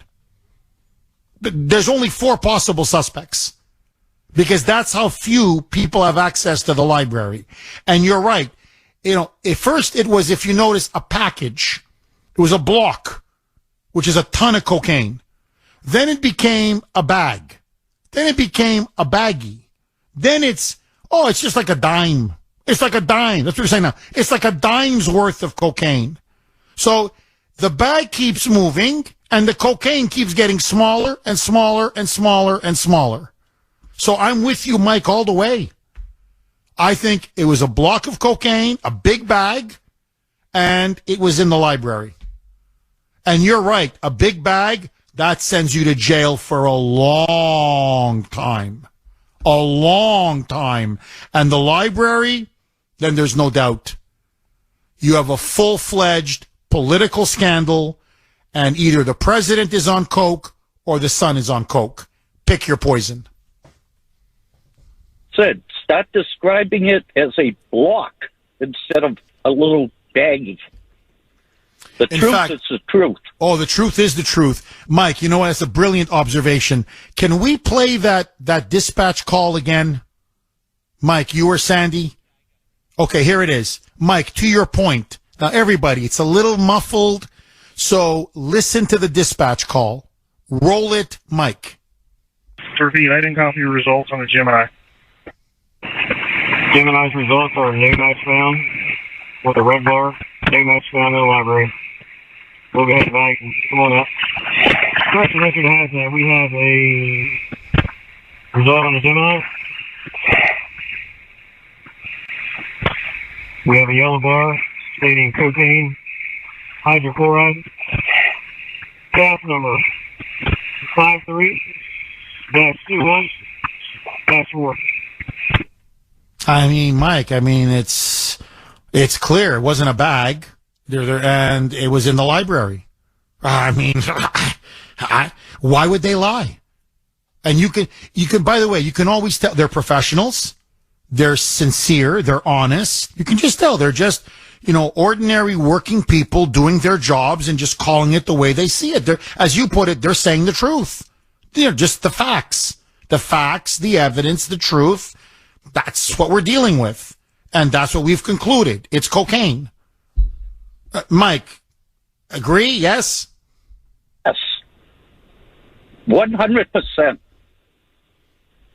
Mike, you'd make a very good detective, my friend. If they ever want to reboot the Columbo series, Mike, I'm serious, you should be the lead actor. Mike, thank you very, very much for that call. 617-266-6868 is the number. Sandy, Mike, and I were just talking off air, and we were saying, boy, the lines are just, exploding. Text machine. I mean, the topic is popping. I mean, it's really red hot. And, we're like, well, why do you think it is? Or why is it really resonating? And my theory is, I think it's pretty obvious. This is as close to a silver bullet as you can get in terms of taking out the Biden regime. If there's, if the truth comes out, if there's enough brave whistleblowers out there who say, come out and say, no, look, I'm telling you, I got the tape. Here's the tape or the fingerprints or whatever it is. This is Hunter Biden's coke. It's going to blow the White House sky high. It's over. Politically, it's over. And the Democrats will not stand by them anymore. You're going to see Democrats come out and say, Joe Biden cannot run in 2024. You're going to see primary challenges. This is it's going to be a bridge too far. It blows up the entire plea deal. Hunter Biden may have to go to jail. In fact, he will go to jail. There's no getting out of it. And if he goes to jail, he may roll on his father. So, I mean, like dominoes, they may all start to fall. So, this act of such colossal stupidity and irresponsibility, and of these idiots bringing him into the White House, may actually be the fatal mistake that finally brings down the House of Biden. 617-266-6868. Jake in Gloucester. Thanks for holding, Jake, and welcome. Jeff, as the great Grace Roto would say, Jeff, you're so naive. Jeff, that's not going to happen. Jeff, you know what they're doing now? They forgot I'm surprised you haven't brought this up. The greatest scenario, they're sitting in some room in the White House now, going over all the BS, what they're going to throw against the wall, seeing which one sounds more plausible. I have the best one for them, and nobody can disprove it. In the 1950s, there was a movie called The Invisible Man, starring Lon Chaney. And what they're going to have to do is say, look at Lon Chaney came back. The Invisible Man was in the White House. We have no video. We can't tell who it was, so it's got to be the Invisible Man. That's the only scenario that's going to sell. And Jeff, Jeff, you and I know what's going on right now. They're trying to come up with a plausible scenario. And if they can't come up with a plausible scenario because they know they got the mainstream media in the hip pocket, they'll just spout anything. What they're doing, Jeff, is they're going to everybody who was in the White House that day or that weekend, including that fireman, including the people who seem to be honest, and they're threatening them and threatening their families because this is a bona fide crime syndicate in the White House. Total crime syndicate in the White House, at the Justice Department and the CIA and the FBI, and they're all in cahoots with each other. They're not going to let the truth out. They're going to go with the camera wasn't working. We'll be investigating this for the next 2.5 years. You can be sure That's the spin that's going on right as we speak. And they're not going to let this go by the wayside because they know if the truth comes out, Hunter has to be punished. That plea deal is going to be rejected. This is the entire administration being taken down, and they're not going to allow it to happen because they have the liars in the media. And Jeff, you and I have talked about this for years. That's the biggest problem. The biggest problem is people like Andrea Mitchell and those people, Anderson Cooper, and all those people on those Main Street channels. That's the big problem. Because if we had an honest media, Jeff, within a half hour, they would have said, we discovered who it was Hunter. This administration has to be brought down. Within a half hour, they knew in the White House who it was.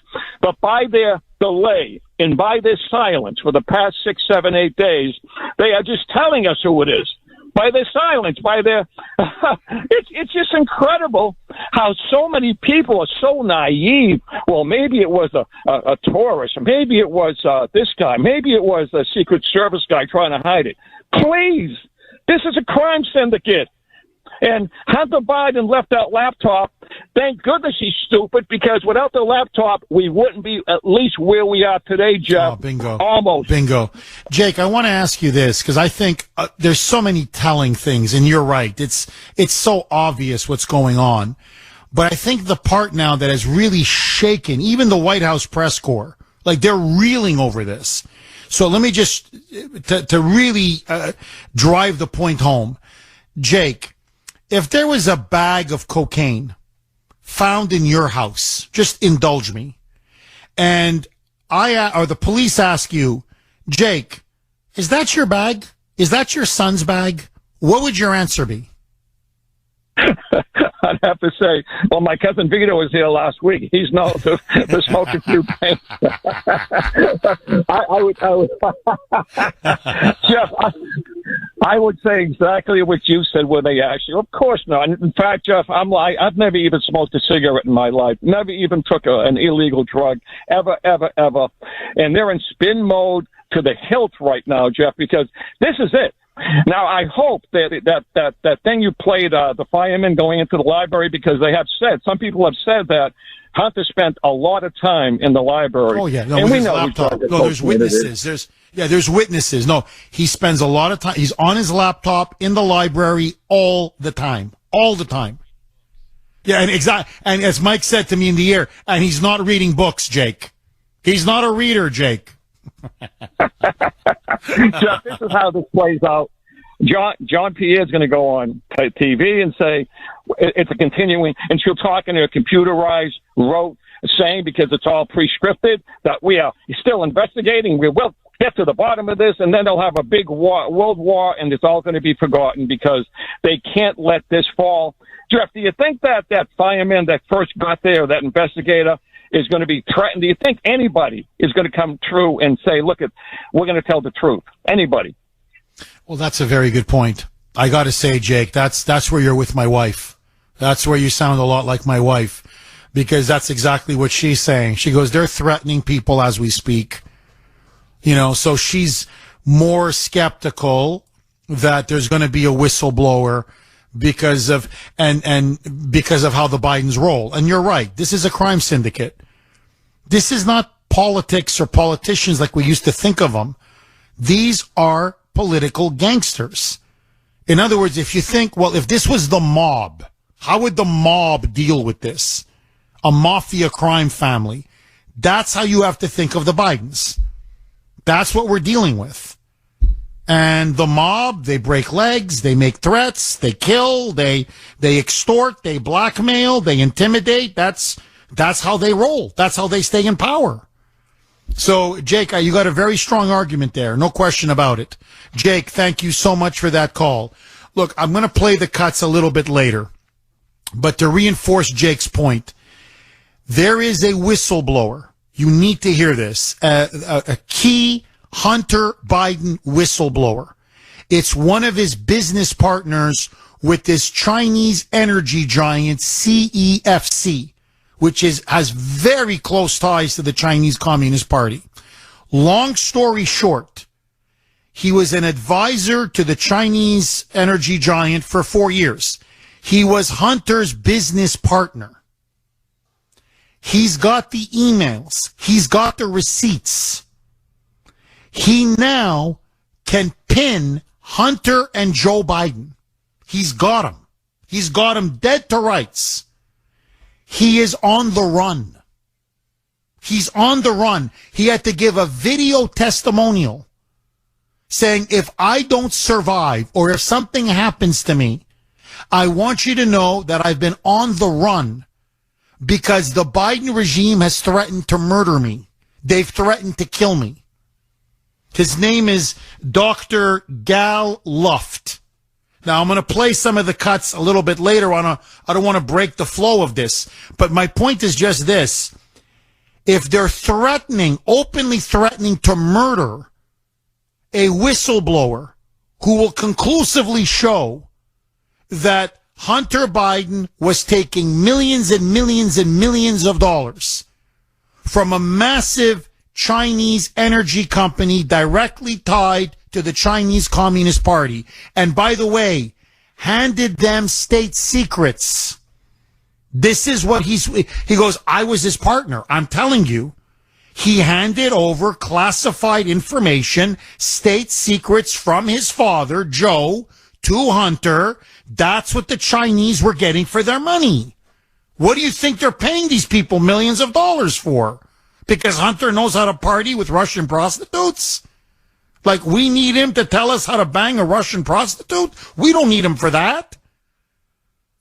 And so he goes, they were selling state secrets to the communist Chinese. It was paid to play. And now he is on the run, fearing for his very life. So, do I think they're capable of threatening people? Do I think they're capable of silencing people? You better believe it. 8:48 on the great WRKO. Jeff Kuhner, Boston's Bulldozer. 617-266-6868 is the number.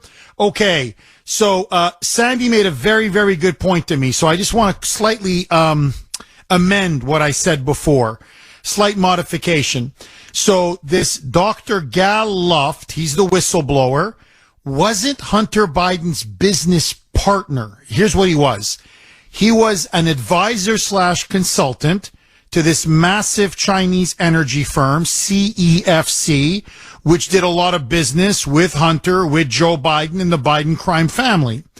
So it's not that he was in business with Hunter, but he was the point man for CEFC in dealing with Hunter.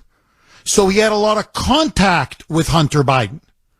Now, he explains that in March of 2019, he found out that Biden was seriously thinking about running for president of the United States.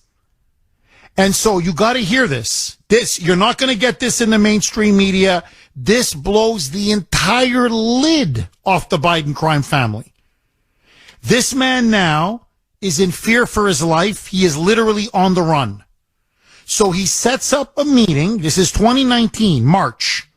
He sets up a meeting at the U.S. Embassy in Brussels. And at that meeting, he says, you've got to hear what I have on Joe Biden and his son Hunter Biden. I've got it all. They're on the take. And not only are they on the take from the communist Chinese, they've been selling them state secrets and classified information. And at that meeting were 2 Southern District of New York prosecutors, 4 FBI agents. One of them, FBI agent Joshua Wilson. Now, this name is very important. FBI agent Joshua Wilson. Listen now to Dr. Gal Luft explaining I should be testifying all of this in front of Congress. I'm not. You want to know why? I'm on the run. Why am I on the run? Because the Biden regime has put a bounty on my head. Roll cut 10, Mike. For 4 years, I was senior advisor to the China energy company CEFC, at the same time of its dealings with the Biden family. Under normal circumstances, I would be testifying before Congress about my experience with CFC. Sadly, due to circumstances I shall describe here in this video, I am forced to tell you this story via video. Now, and he explains that he's been on the run, that he believes his life is in jeopardy. Now, why is his life in jeopardy? Okay, so there is this meeting in March of 2019. The FBI is there. Prosecutors from the Southern District of New York are there. He goes, here are the emails, the receipts. I've got everything. There was a mole within the Department of Justice who was giving Hunter, through Joe to the mole to Hunter, classified information and state secrets that the Bidens were selling to the Chinese communists in Beijing, and this was the company that they were using to get the secrets from. Listen now to Dr. Gal Luft. Roll cut 11, Mike. Over an intensive two-day meeting, I shared my information about the Biden family's financial transactions with CFC, including specific dollar figures. But perhaps the most alarming information I revealed was of a mole within the DOJ who shared classified information with Hunter Biden and his Chinese partners. I mean, this is unbelievable. I mean, you want to talk about high treason. I mean, this is it. To our mortal enemy. Now, he then says, I figured, well, hey, you guys need to investigate this. I'm giving you the evidence. This guy can't be president of the United States. Forget Russia collusion. What you now have is Biden-China collusion. And this is not BS. We've got the wire transfers, the money exchanges, the emails, the receipts, classified information was flowing to Beijing. This is treason. And he goes, look, I'm telling you, I have no political agenda. I'm not a Republican. I'm not a Democrat. I'm just looking at this and I'm like, you're going to have these Benedict Arnolds, these crooks and criminals, these traitors in the White House? Are you kidding me? So he goes, I thought that this was just the beginning, that the FBI would say, we want to meet with you again. We want even more information. We want even more corroboration. Could you give us even more names, provide even more documentation? But instead, listen to how corrupt and politicized the FBI has become. Roll cut 12, Mike. After Brussels, I never heard back from the DOJ, but instead of showing appreciation for my whistleblowing, I became public enemy number one. They were after him. They went after him. He goes, they tried to trump up, fabricate charges that I was into gun running. I was into all kinds of supposed nefarious criminal activity. They wanted me arrested in Cyprus. They wanted Cyprus to extradite me. And I'm like, what did I just do? I just gave you guys I volunteered to give you vital information about a man who's then, 2019, preparing to run for president of the United States, and now I'm the one who's being hunted down? I'm the one who's in fear of my life? Roll cut 12A, Mike. I, who volunteered to inform the U.S. government about potential security breach and about compromising information about a man vying to be the next president, am now being hunted by the very same people whom I informed and may have to live on the run for the rest of my life. So why did he do it? Why, this whistleblower, why is he risking everything? His name, his family, his life, his fortune, his freedom. Why? Why? Roll cut 13, Mike. I'm not a Republican, I'm not a Democrat, I have no political motive or agenda. I did it out of deep concern that if the Bidens were to come to power, the country would be facing the same traumatic Russia collusion scandal, only this time with China. Sadly, because of the DOJ's cover-up, this is exactly what happened. Now, the DOJ covered it up. By the way, this was the DOJ under Bill Barr. That swine, that little rhino snake. This Bill Barr knew all of this and did nothing. Nothing. Nothing. This was Christopher Wray's FBI. This is Chris Wray's FBI. Now, this you need to know. So, remember I said FBI agent Joshua Wilson was one of the 4 FBI agents at that meeting in Brussels where this guy is laying it all out. Who do you think was the FBI agent who got Hunter Biden's laptop from that computer shop in Delaware? Take a guess. Take a guess. Shazam, baby. What a coincidence. FBI agent Joshua Wilson. The same guy. So, listen now to this whistleblower, Dr. Gal Luft. He says, so, they knew all of this about Hunter. They knew all of this about Joe Biden. I told them in detail, 2 days. It went on and on. I mean, it was blow by blow. Then the same agent in the room with me gets a hold of this infamous now laptop. And on the laptop, everything I've said is all confirmed. They got even more emails, more receipts documenting everything that went on between the Bidens and the CEFC Chinese energy giant. So they knew before the laptop. It was then confirmed on the laptop. And what did they do with all of this information? Listen now to the whistleblower. Roll cut 14. Mike. The FBI knew about, from me, about the Biden CFC deals before they got hold of the laptop, way before. They had enough time to investigate the issue, but they didn't. And then even after they got the laptop, because now they knew it was authentic, it was Hunter's, it clearly was a real laptop, it wasn't Russian disinformation, and it's the proverbial smoking gun. That laptop exposes everything. Everything. And what did the FBI do?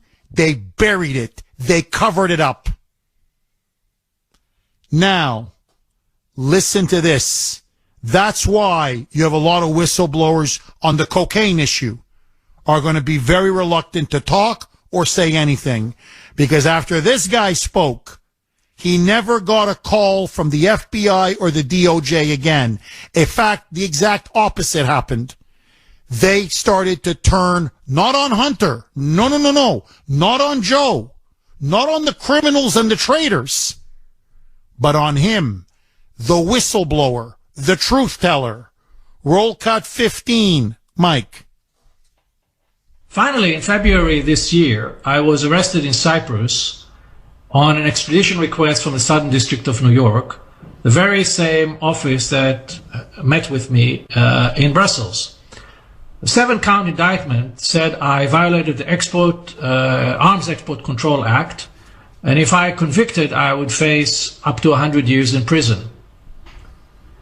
While I was detained in Cyprus, I was portrayed in the international media as an arms dealer, even though I never traded a bullet in my entire life. In fact, nowhere in my indictment the DOJ claimed or presented evidence that I bought, sold, shipped, or financed any weapons. I mean, this is unbelievable. I mean, this is, when I say the Stasi, this is the Stasi, this is the KGB. This is, this is the guy that they need to haul in front of Congress. But you want to talk about a damning whistleblower. It's all here. Now, this is what they're ultimately trying to cover up. This is where it all, this They sold state secrets. They sold classified information to the communist Chinese. I'm telling you, to Ukraine, to Russia, to Kazakhstan, to Romania. The whole family was on the take like a bunch of whores. That's what they were getting the money for. That China gave them $1 billion, and that's what they got for their $1 billion. Now, on the cocaine issue, this is I want to bring it full circle. I want to know who's Hunter Biden's dealer. Now, why is this important? Because as you can tell by the communist Chinese, they're not stupid. They want to bury us. They want to eclipse us. They want to become the next superpower. They want to bring America to its knees. So they want all of our vital secrets. They want them. They want every single one of them. Hey, Hunter, we'll give you all the cocaine you want, man, but we want something in exchange. Money? No, we got tons of money. We're China. All we have is money. No. Your old man is president. Start coughing it up. Give us classified information as you did before. Give us state secrets as you did before. So I want to know who's Hunter Biden's dealer. Where did he get that cocaine? Where does he continue to get that cocaine? Because by bringing cocaine into the White House, you have now compromised the national security of the United States. And I'm just going now by what the media is saying. They're finding now a bag of cocaine near the right next to the Situation Room. Literally right underneath the Oval Office, one floor right underneath the Oval Office, the Situation Room, where the President of the United States meets the military generals, our leading intelligence officials, where they discuss state secrets, war plans, military strikes. All of our secrets, all of our classified information is in that Situation Room, and they found a bag of coke, of blow, right next to the Situation Room with a guy like Hunter Biden?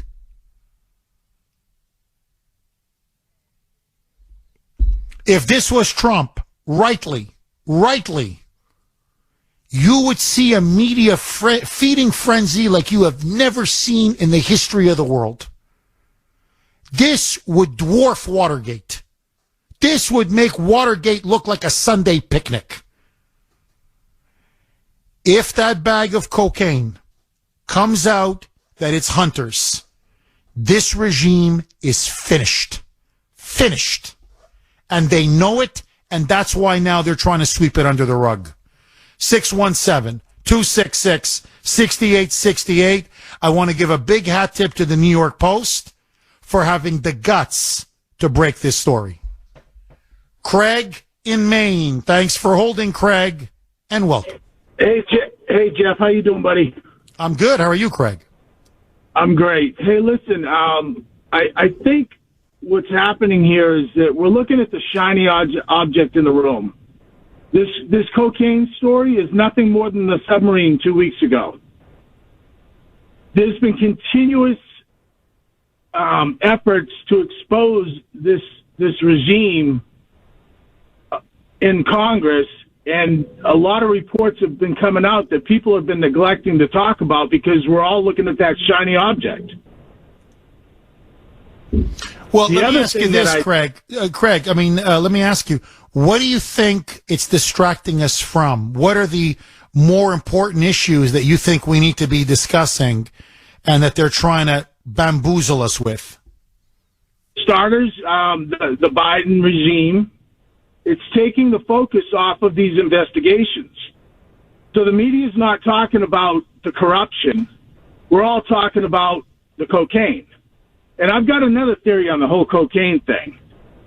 My theory is that somehow they link this to Harris, and they boot her and bring Newsom in to set him up for 2024.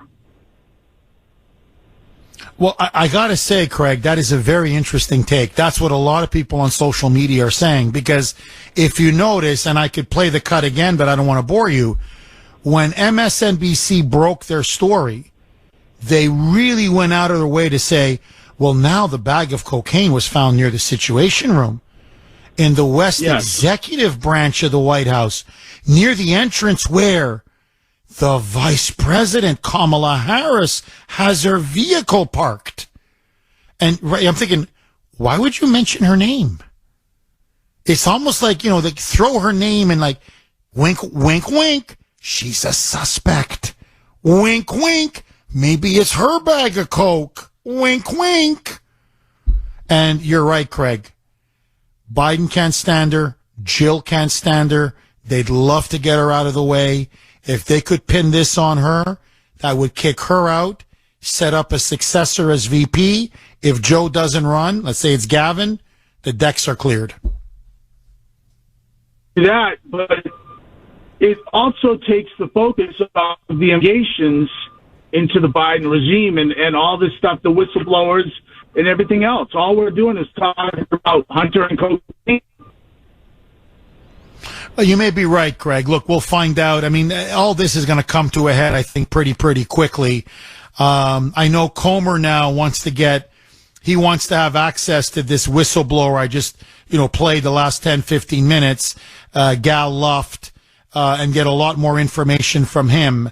So we'll see. But look, Craig, I don't see how much longer this administration can hang on. I'll be brutally honest with you. The wheels are coming off. Whether it's crime, whether it's the border, whether it's the economy, whether it's inflation, whether it's scandal after scandal. I mean, I know you're saying the cocaine is distracting, but ironically, it's driving his poll numbers right into the toilet. This cocaine scandal politically is killing the administration. And the more the White House keeps saying, we can't deny that it's not Joe Biden or Hunter Biden's bag of cocaine, the more the country is looking in utter astonishment and saying, what? You can't categorically deny that the bag of coke doesn't belong to the president or his son? So whether it's maybe inadvertent, but this scandal is eating them up. We always got to pay attention to the non-shiny object in the room, though, because there's always something else going on. No, Craig, I agree. And let me tell you my concern. And look, Craig, you may be right. This is my concern. In 4 days in Lithuania, in one of the Baltic republics that borders Russia, there's going to be a massive NATO summit. Many European countries are now pushing for Ukraine to be taken into NATO immediately. In other words, to immediately make Ukraine a member of NATO. If that happens, I hope it doesn't, because there is some resistance. But if that happens, if Ukraine is a member of NATO, well, Russia now is invading Ukraine. Well, if you're a member of NATO and you're being invaded, that means every NATO country, including the United States, is obligated to go to war against Russia in Ukraine. That's a massive story. Nobody's even watching it or following it. And that would be World War III. If Ukraine becomes admitted into NATO at that July 11th summit immediately, then we are at war with Russia. Under Article 5, Article 5 of the NATO Charter, an attack on one member of NATO is an attack on all. So if Ukraine becomes a member of NATO, automatically, we are at war with Russia. That, to me, is the one thing I'm really worried about. That's a new story to me that I hadn't heard anything about. So I certainly appreciate you giving us a heads up on that. But once again, the media's not talking about that. You just brought it up. Now we're aware to it, so we'll start paying attention and looking for signs and that story in different places. But we got to always look at what else is going on. I hear you. No, I'm with you, Craig. With these people, you can't be too careful. Craig, thank you very, very much for that call. 617-266-6868 is the number. Your calls next. 617-266-6868 is the number. Arthur in Chestnut Hill. Thanks for holding, Arthur, and welcome. Thanks, Jeff. All this that we're talking about, and cocaine is the least of what's going on. I have to say that we just celebrated. We just had a July 4th celebration a few days ago, and I have to say that in my lifetime of 77 years, that is the worst Independence Day that I've ever felt in my whole life. For what's going on here, and the fact that there are no Americans anymore to stand up to what is incredible, what this Biden is and what his family is, amazes me, and that we have no power. I've said this many times. We've lost control of our country a long time ago. The fact that this man is as old as he is it tells you, Jeff, that he's been stealing secrets. He's got them all over his garage, his house, strewn everywhere. He even blurted it out and admitted that he's been selling secrets. But he's not just been selling secrets, military secrets. You've heard me say before, Jeff, that when you look at the Chinese army and their military, it looks like a carbon copy of the American military. Their dress, their uniforms, and this even goes back to Clinton when he took $20 million from the Chinese, and then all of a sudden they had a stealth bomber that was an exact identical to the one we had. Now, when Secretary of Defense Gates said that Biden has always been on the wrong side of every foreign policy decision that he's made or voted for, we now know what that was all about. Because how can even a broken clock's right twice a day. He's been wrong because he's sold us out for all the time that this man has been in Washington, and with the fact that nobody's turned around and uncovered this is amazing. It's just amazing, and this America and the kind of investigative bodies that we used to have. To allow this to happen, to sell us out, and just look at what else this guy has done, Jeff. Afghanistan was no mistake. When did you have a country that had so much turmoil and so much brutality to its people? We had a force of 2,500 soldiers there. No one had been killed in a year and a half, and the country was doing fine, and they were free. And yet we turn around, and for whatever reason, we take everybody out. We get 13 heroes killed. When their bodies come to Washington, he's looking at his watch. And don't forget what else this man has done. He betrayed SEAL Team 6. You had an article about it in the Washington Times. You had one of the SEAL Team 6's mothers on. The whole unit was murdered. How this is allowed to continue? How can this happen? And if you want to know probably who the assassins are, who are going after all the enemies of Biden or Clinton or any of these people, I guarantee you they're Chinese assassins backing them up. I can't believe this man is in the White House. I can't believe we tolerate this. We don't. The FBI must be controlled by the Chinese. Arthur, I want to ask you, because you're waxing eloquent. You're hitting point after point after point. Again, I know I've asked this a million times, but where are the Republicans? I mean, you look at these scandals. They are mind-blowing scandals. And, so far, so far under this House Republicans, under the Republican-controlled House, not one person has been impeached. Not one. Nobody. Not even a dog catcher. No one's been impeached, and they haven't defunded a single dime from the entire federal government. Not a single dime. So they haven't done anything. I mean, Comer's uncovered information. He's done a good job investigating. But in terms of action, holding people accountable, doing something, Arthur, when I say nothing, literally nothing. Well, the fact is, nothing was done with Clinton or all these other criminals over all this time, and Hillary Clinton. And every time you think that they got it today, and I used to say to you, I said, the evidence is overwhelming, but I look at the body language of all these people, and I said they look like they don't have a care in the world.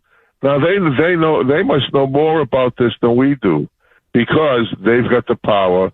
They're like organized crime. These people are all made members of the organized crime family that they all belong to, and their tentacles, they run real deep.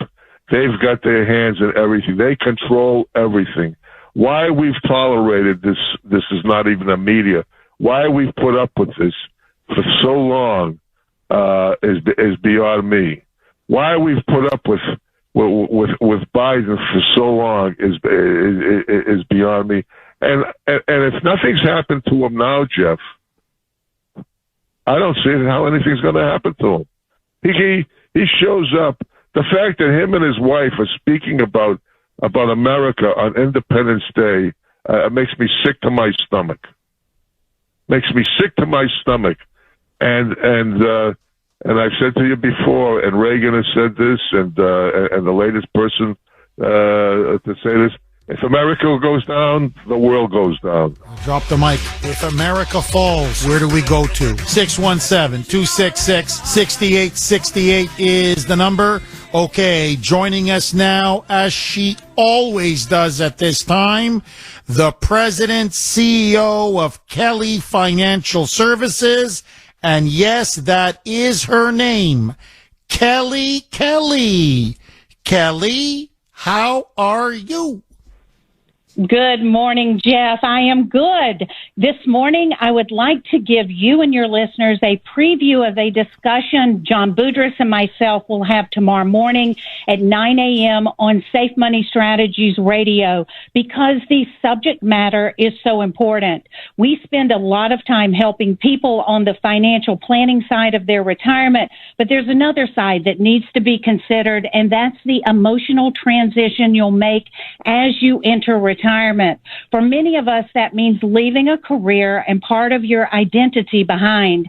Kelly Financial can help you manage this change. We view retirement as the next chapter in your life, not the final one. And I believe our success over the past 20 years is in part because we help people manage the financial and emotional aspects of their retirement. We have a helpful guide to get you started. It's called 6 Secrets to a Happy Retirement. For your free copy or to set up a no obligation appointment, give us a call or go to kellyfinancial.org, and do tune in for our radio show tomorrow morning at 9 a.m. Jeff, God bless you, my friend, for all that you do. Thank you, Kelly. Have a wonderful, blessed weekend, and we'll talk next week. Lines are blazing. George in New Hampshire. Thanks for holding, George, and welcome. Hey, Jeff. I think we can eliminate Willie Brown on Carmela's end as a suspect of bringing the coke in. And then secondly, I thought the whole issue with, the left pushes drugs are okay. So why is this such a big issue? And then, like you said, July 10th, the NATO meeting, Poland's pushing to go in the Ukraine or get NATO sucked in. That's really the big picture, and that's the threat. Well, George, look, there's a part of what you're saying. I mean, it's funny, but it's true. I mean, you look at what has the left been telling us now for how many years? Let's decriminalize heroin, decriminalize cocaine. Let's put all these drug dealers on the streets. Don't put them behind bars. They need, they don't need prison. They just need to be understood. They need social workers. So they're going to try to argue it's no big deal. But if they want to push Joe Biden out, they're going to have to argue it's a big deal. So they're in a real conundrum right now. And look, George, I think there's just no getting around it. The left can spin this any way they want. When the American people hear that cocaine was found in the White House, and everybody suspects, and most people know, this is Hunter Biden's coke, and this is the first family's coke. When you start talking about doing lines of cocaine in the White House, I don't care. Democrat, Republican, moderate, independent, whatever you may be, it turns your stomach. And that's why you've got Democratic pollster after Democratic pollster warning the Democrats now, this is the Titanic. You continue down this road with Joe Biden as president, you are going to get annihilated. You are going to get obliterated. And that's why most people don't believe Biden can make it to 2024. I mean, we're still only July. George, think about this. We're still in July, man. Like, what the hell's this war in Ukraine is going to go on? Now, apparently, we're going to be selling them these cluster munitions, which apparently have been outlawed. So the war there is going to get even uglier. I mean, you look at what's happening around the world. You look what's happening here. This guy, he's toast. I don't see how this guy can make it to 2024. I don't see it, George. This is the way to get rid of Newsom. This wasn't the first time that was found. You mean, hold on, you mean to get rid of Biden for Newsom? Yeah, Gavin, I apologize for. No, that's okay. That's okay. Yeah, I just think the governor of California is being pushed in, and I think this is probably a normal protocol for that substance to get into the White House, and this is the way to basically squeeze them out. No, I mean, it's just, but this is the issue. I mean, with your background, your education, we're talking about this dirt when we could be talking about geopolitics. Well, we will. I mean, I promise, George. Look, on Monday or Tuesday, whenever I have to go visit my father, he's really not doing well, and he's requested a personal private meeting with me and my sister. So I'm going to have to go up to Canada. So I don't think I'll be on the air on Monday. But when I do come back, probably Tuesday, I promise I'm going to be all over this. It's just such a big domestic scandal. It's when I say it's wiping them out, it's, you look at the polls like Sunday, Monday, Tuesday, Wednesday, Thursday, today, Friday. He keeps dropping a full percentage point. It's just really, it's like 39, 38, 37, 36, 35, 34.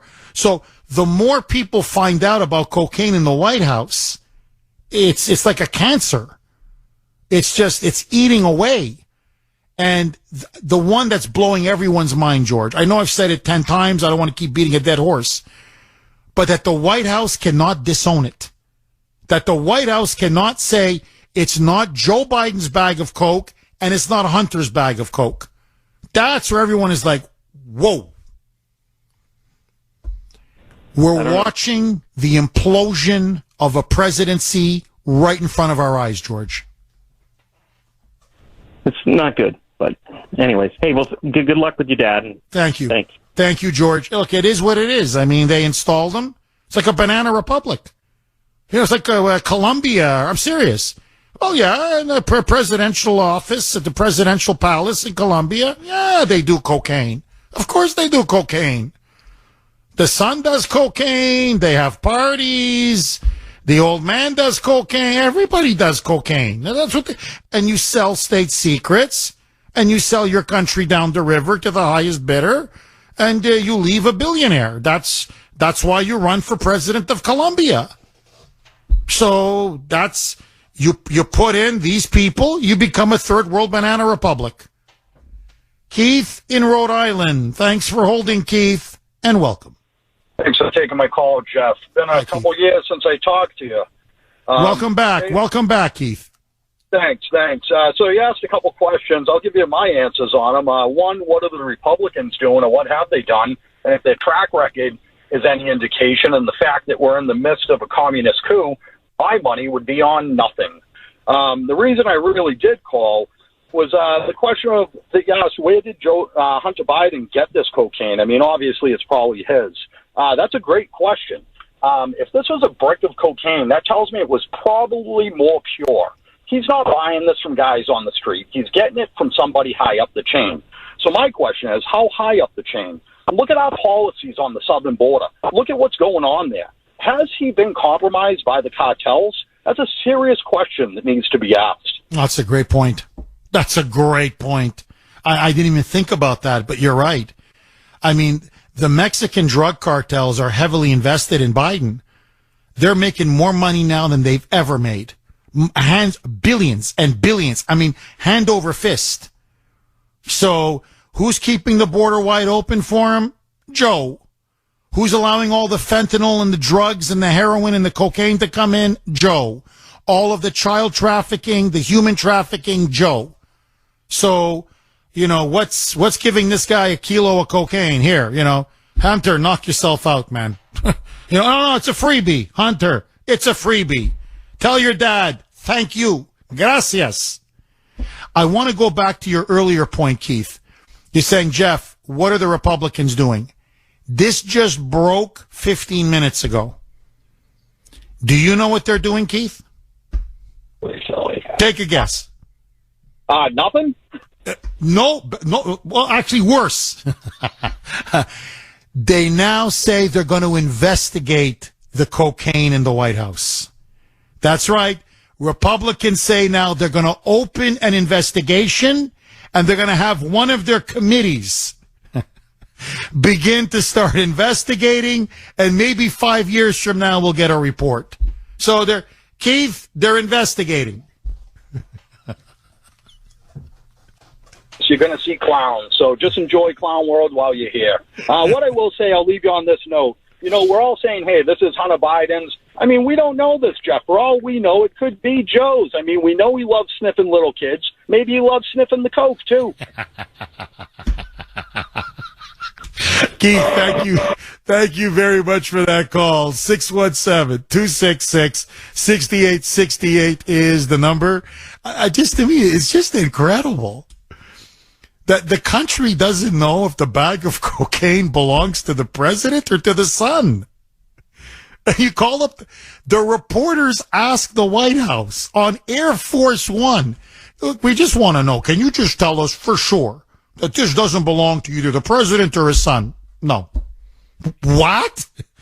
No, we can't, no. We can't vouch for either of them. Oh my, 617-266-6868 to all the liberals, all the moonbats. This is the guy you voted for. 617-266-6868 is the number. Bob in Plymouth. Thanks for holding, Bob, and welcome. Thanks for taking my call, Jeff. Hi, Bob. Earlier they had Kamala Harris's name on the list of possible subjects. I know she's stupid, but she's not stupid enough to put her blow anywhere where Hunter can get his hands on it. So you don't think it belongs to Kamala then, huh? She's innocent. Believe me, she's innocent. She's not that dumb. Bob, if you were a betting man, you think this is Hunter Biden's blow? Absolutely. Well, maybe him and Joe are sharing it, but Hunter, he's the recipient of the blow from wherever. Bob, how do you see this thing playing out? Do you think you think somebody in the Secret Service is going to say, "Look, I can't stomach this anymore. We've got his fingerprints on the bag, or we've got him on camera. I got a copy of it. Here it is," and leaks it, and it's game, set, and match.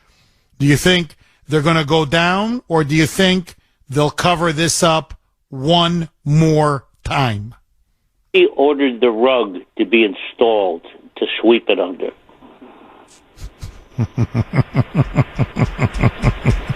Bob, thank you very, very much for that call. I really appreciate it. 617-266-6868. Yeah, I mean, I just want to ask all of you, do you think Hunter's going down? Like, do you think the Bidens are going to go down? Or do you think they're going to successfully bury this one as well? I mean, really, how many bodies can you keep burying? That's what I want to know. Tom in New Hampshire. Thanks for holding, Tom, and welcome. Hi, Jeff. All the best for your father. I wish him the best when you go up there. Thank you, Tom. Thank you. Jeff, this is clear that the Democrats are moving to get rid of Joe Biden. The reason I say that, there's no way you would get that dispatch audio. There's no way the mayor of Washington, D.C. would allow that out. There's no way the Secret Service would call unless their superiors approved it. So whoever the president's handlers are, they're the ones doing this and they want him out. Same thing with the IRS whistleblower, supposedly he's a Democrat. So it's clear that he's gone. He's out. Now, if you remember, the Democrats take care of their own. The Republicans are gutless. They won't do anything. Look at Governor Cuomo. Who got rid of him? The Democrats, the Attorney General, and Holker. So the Republicans are gutless. And then you brought up a good point, that Chinese informant. Here you have a Republican administration. Shows you how corrupt they are.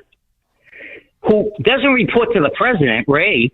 There's no way he had to know about this in Barr.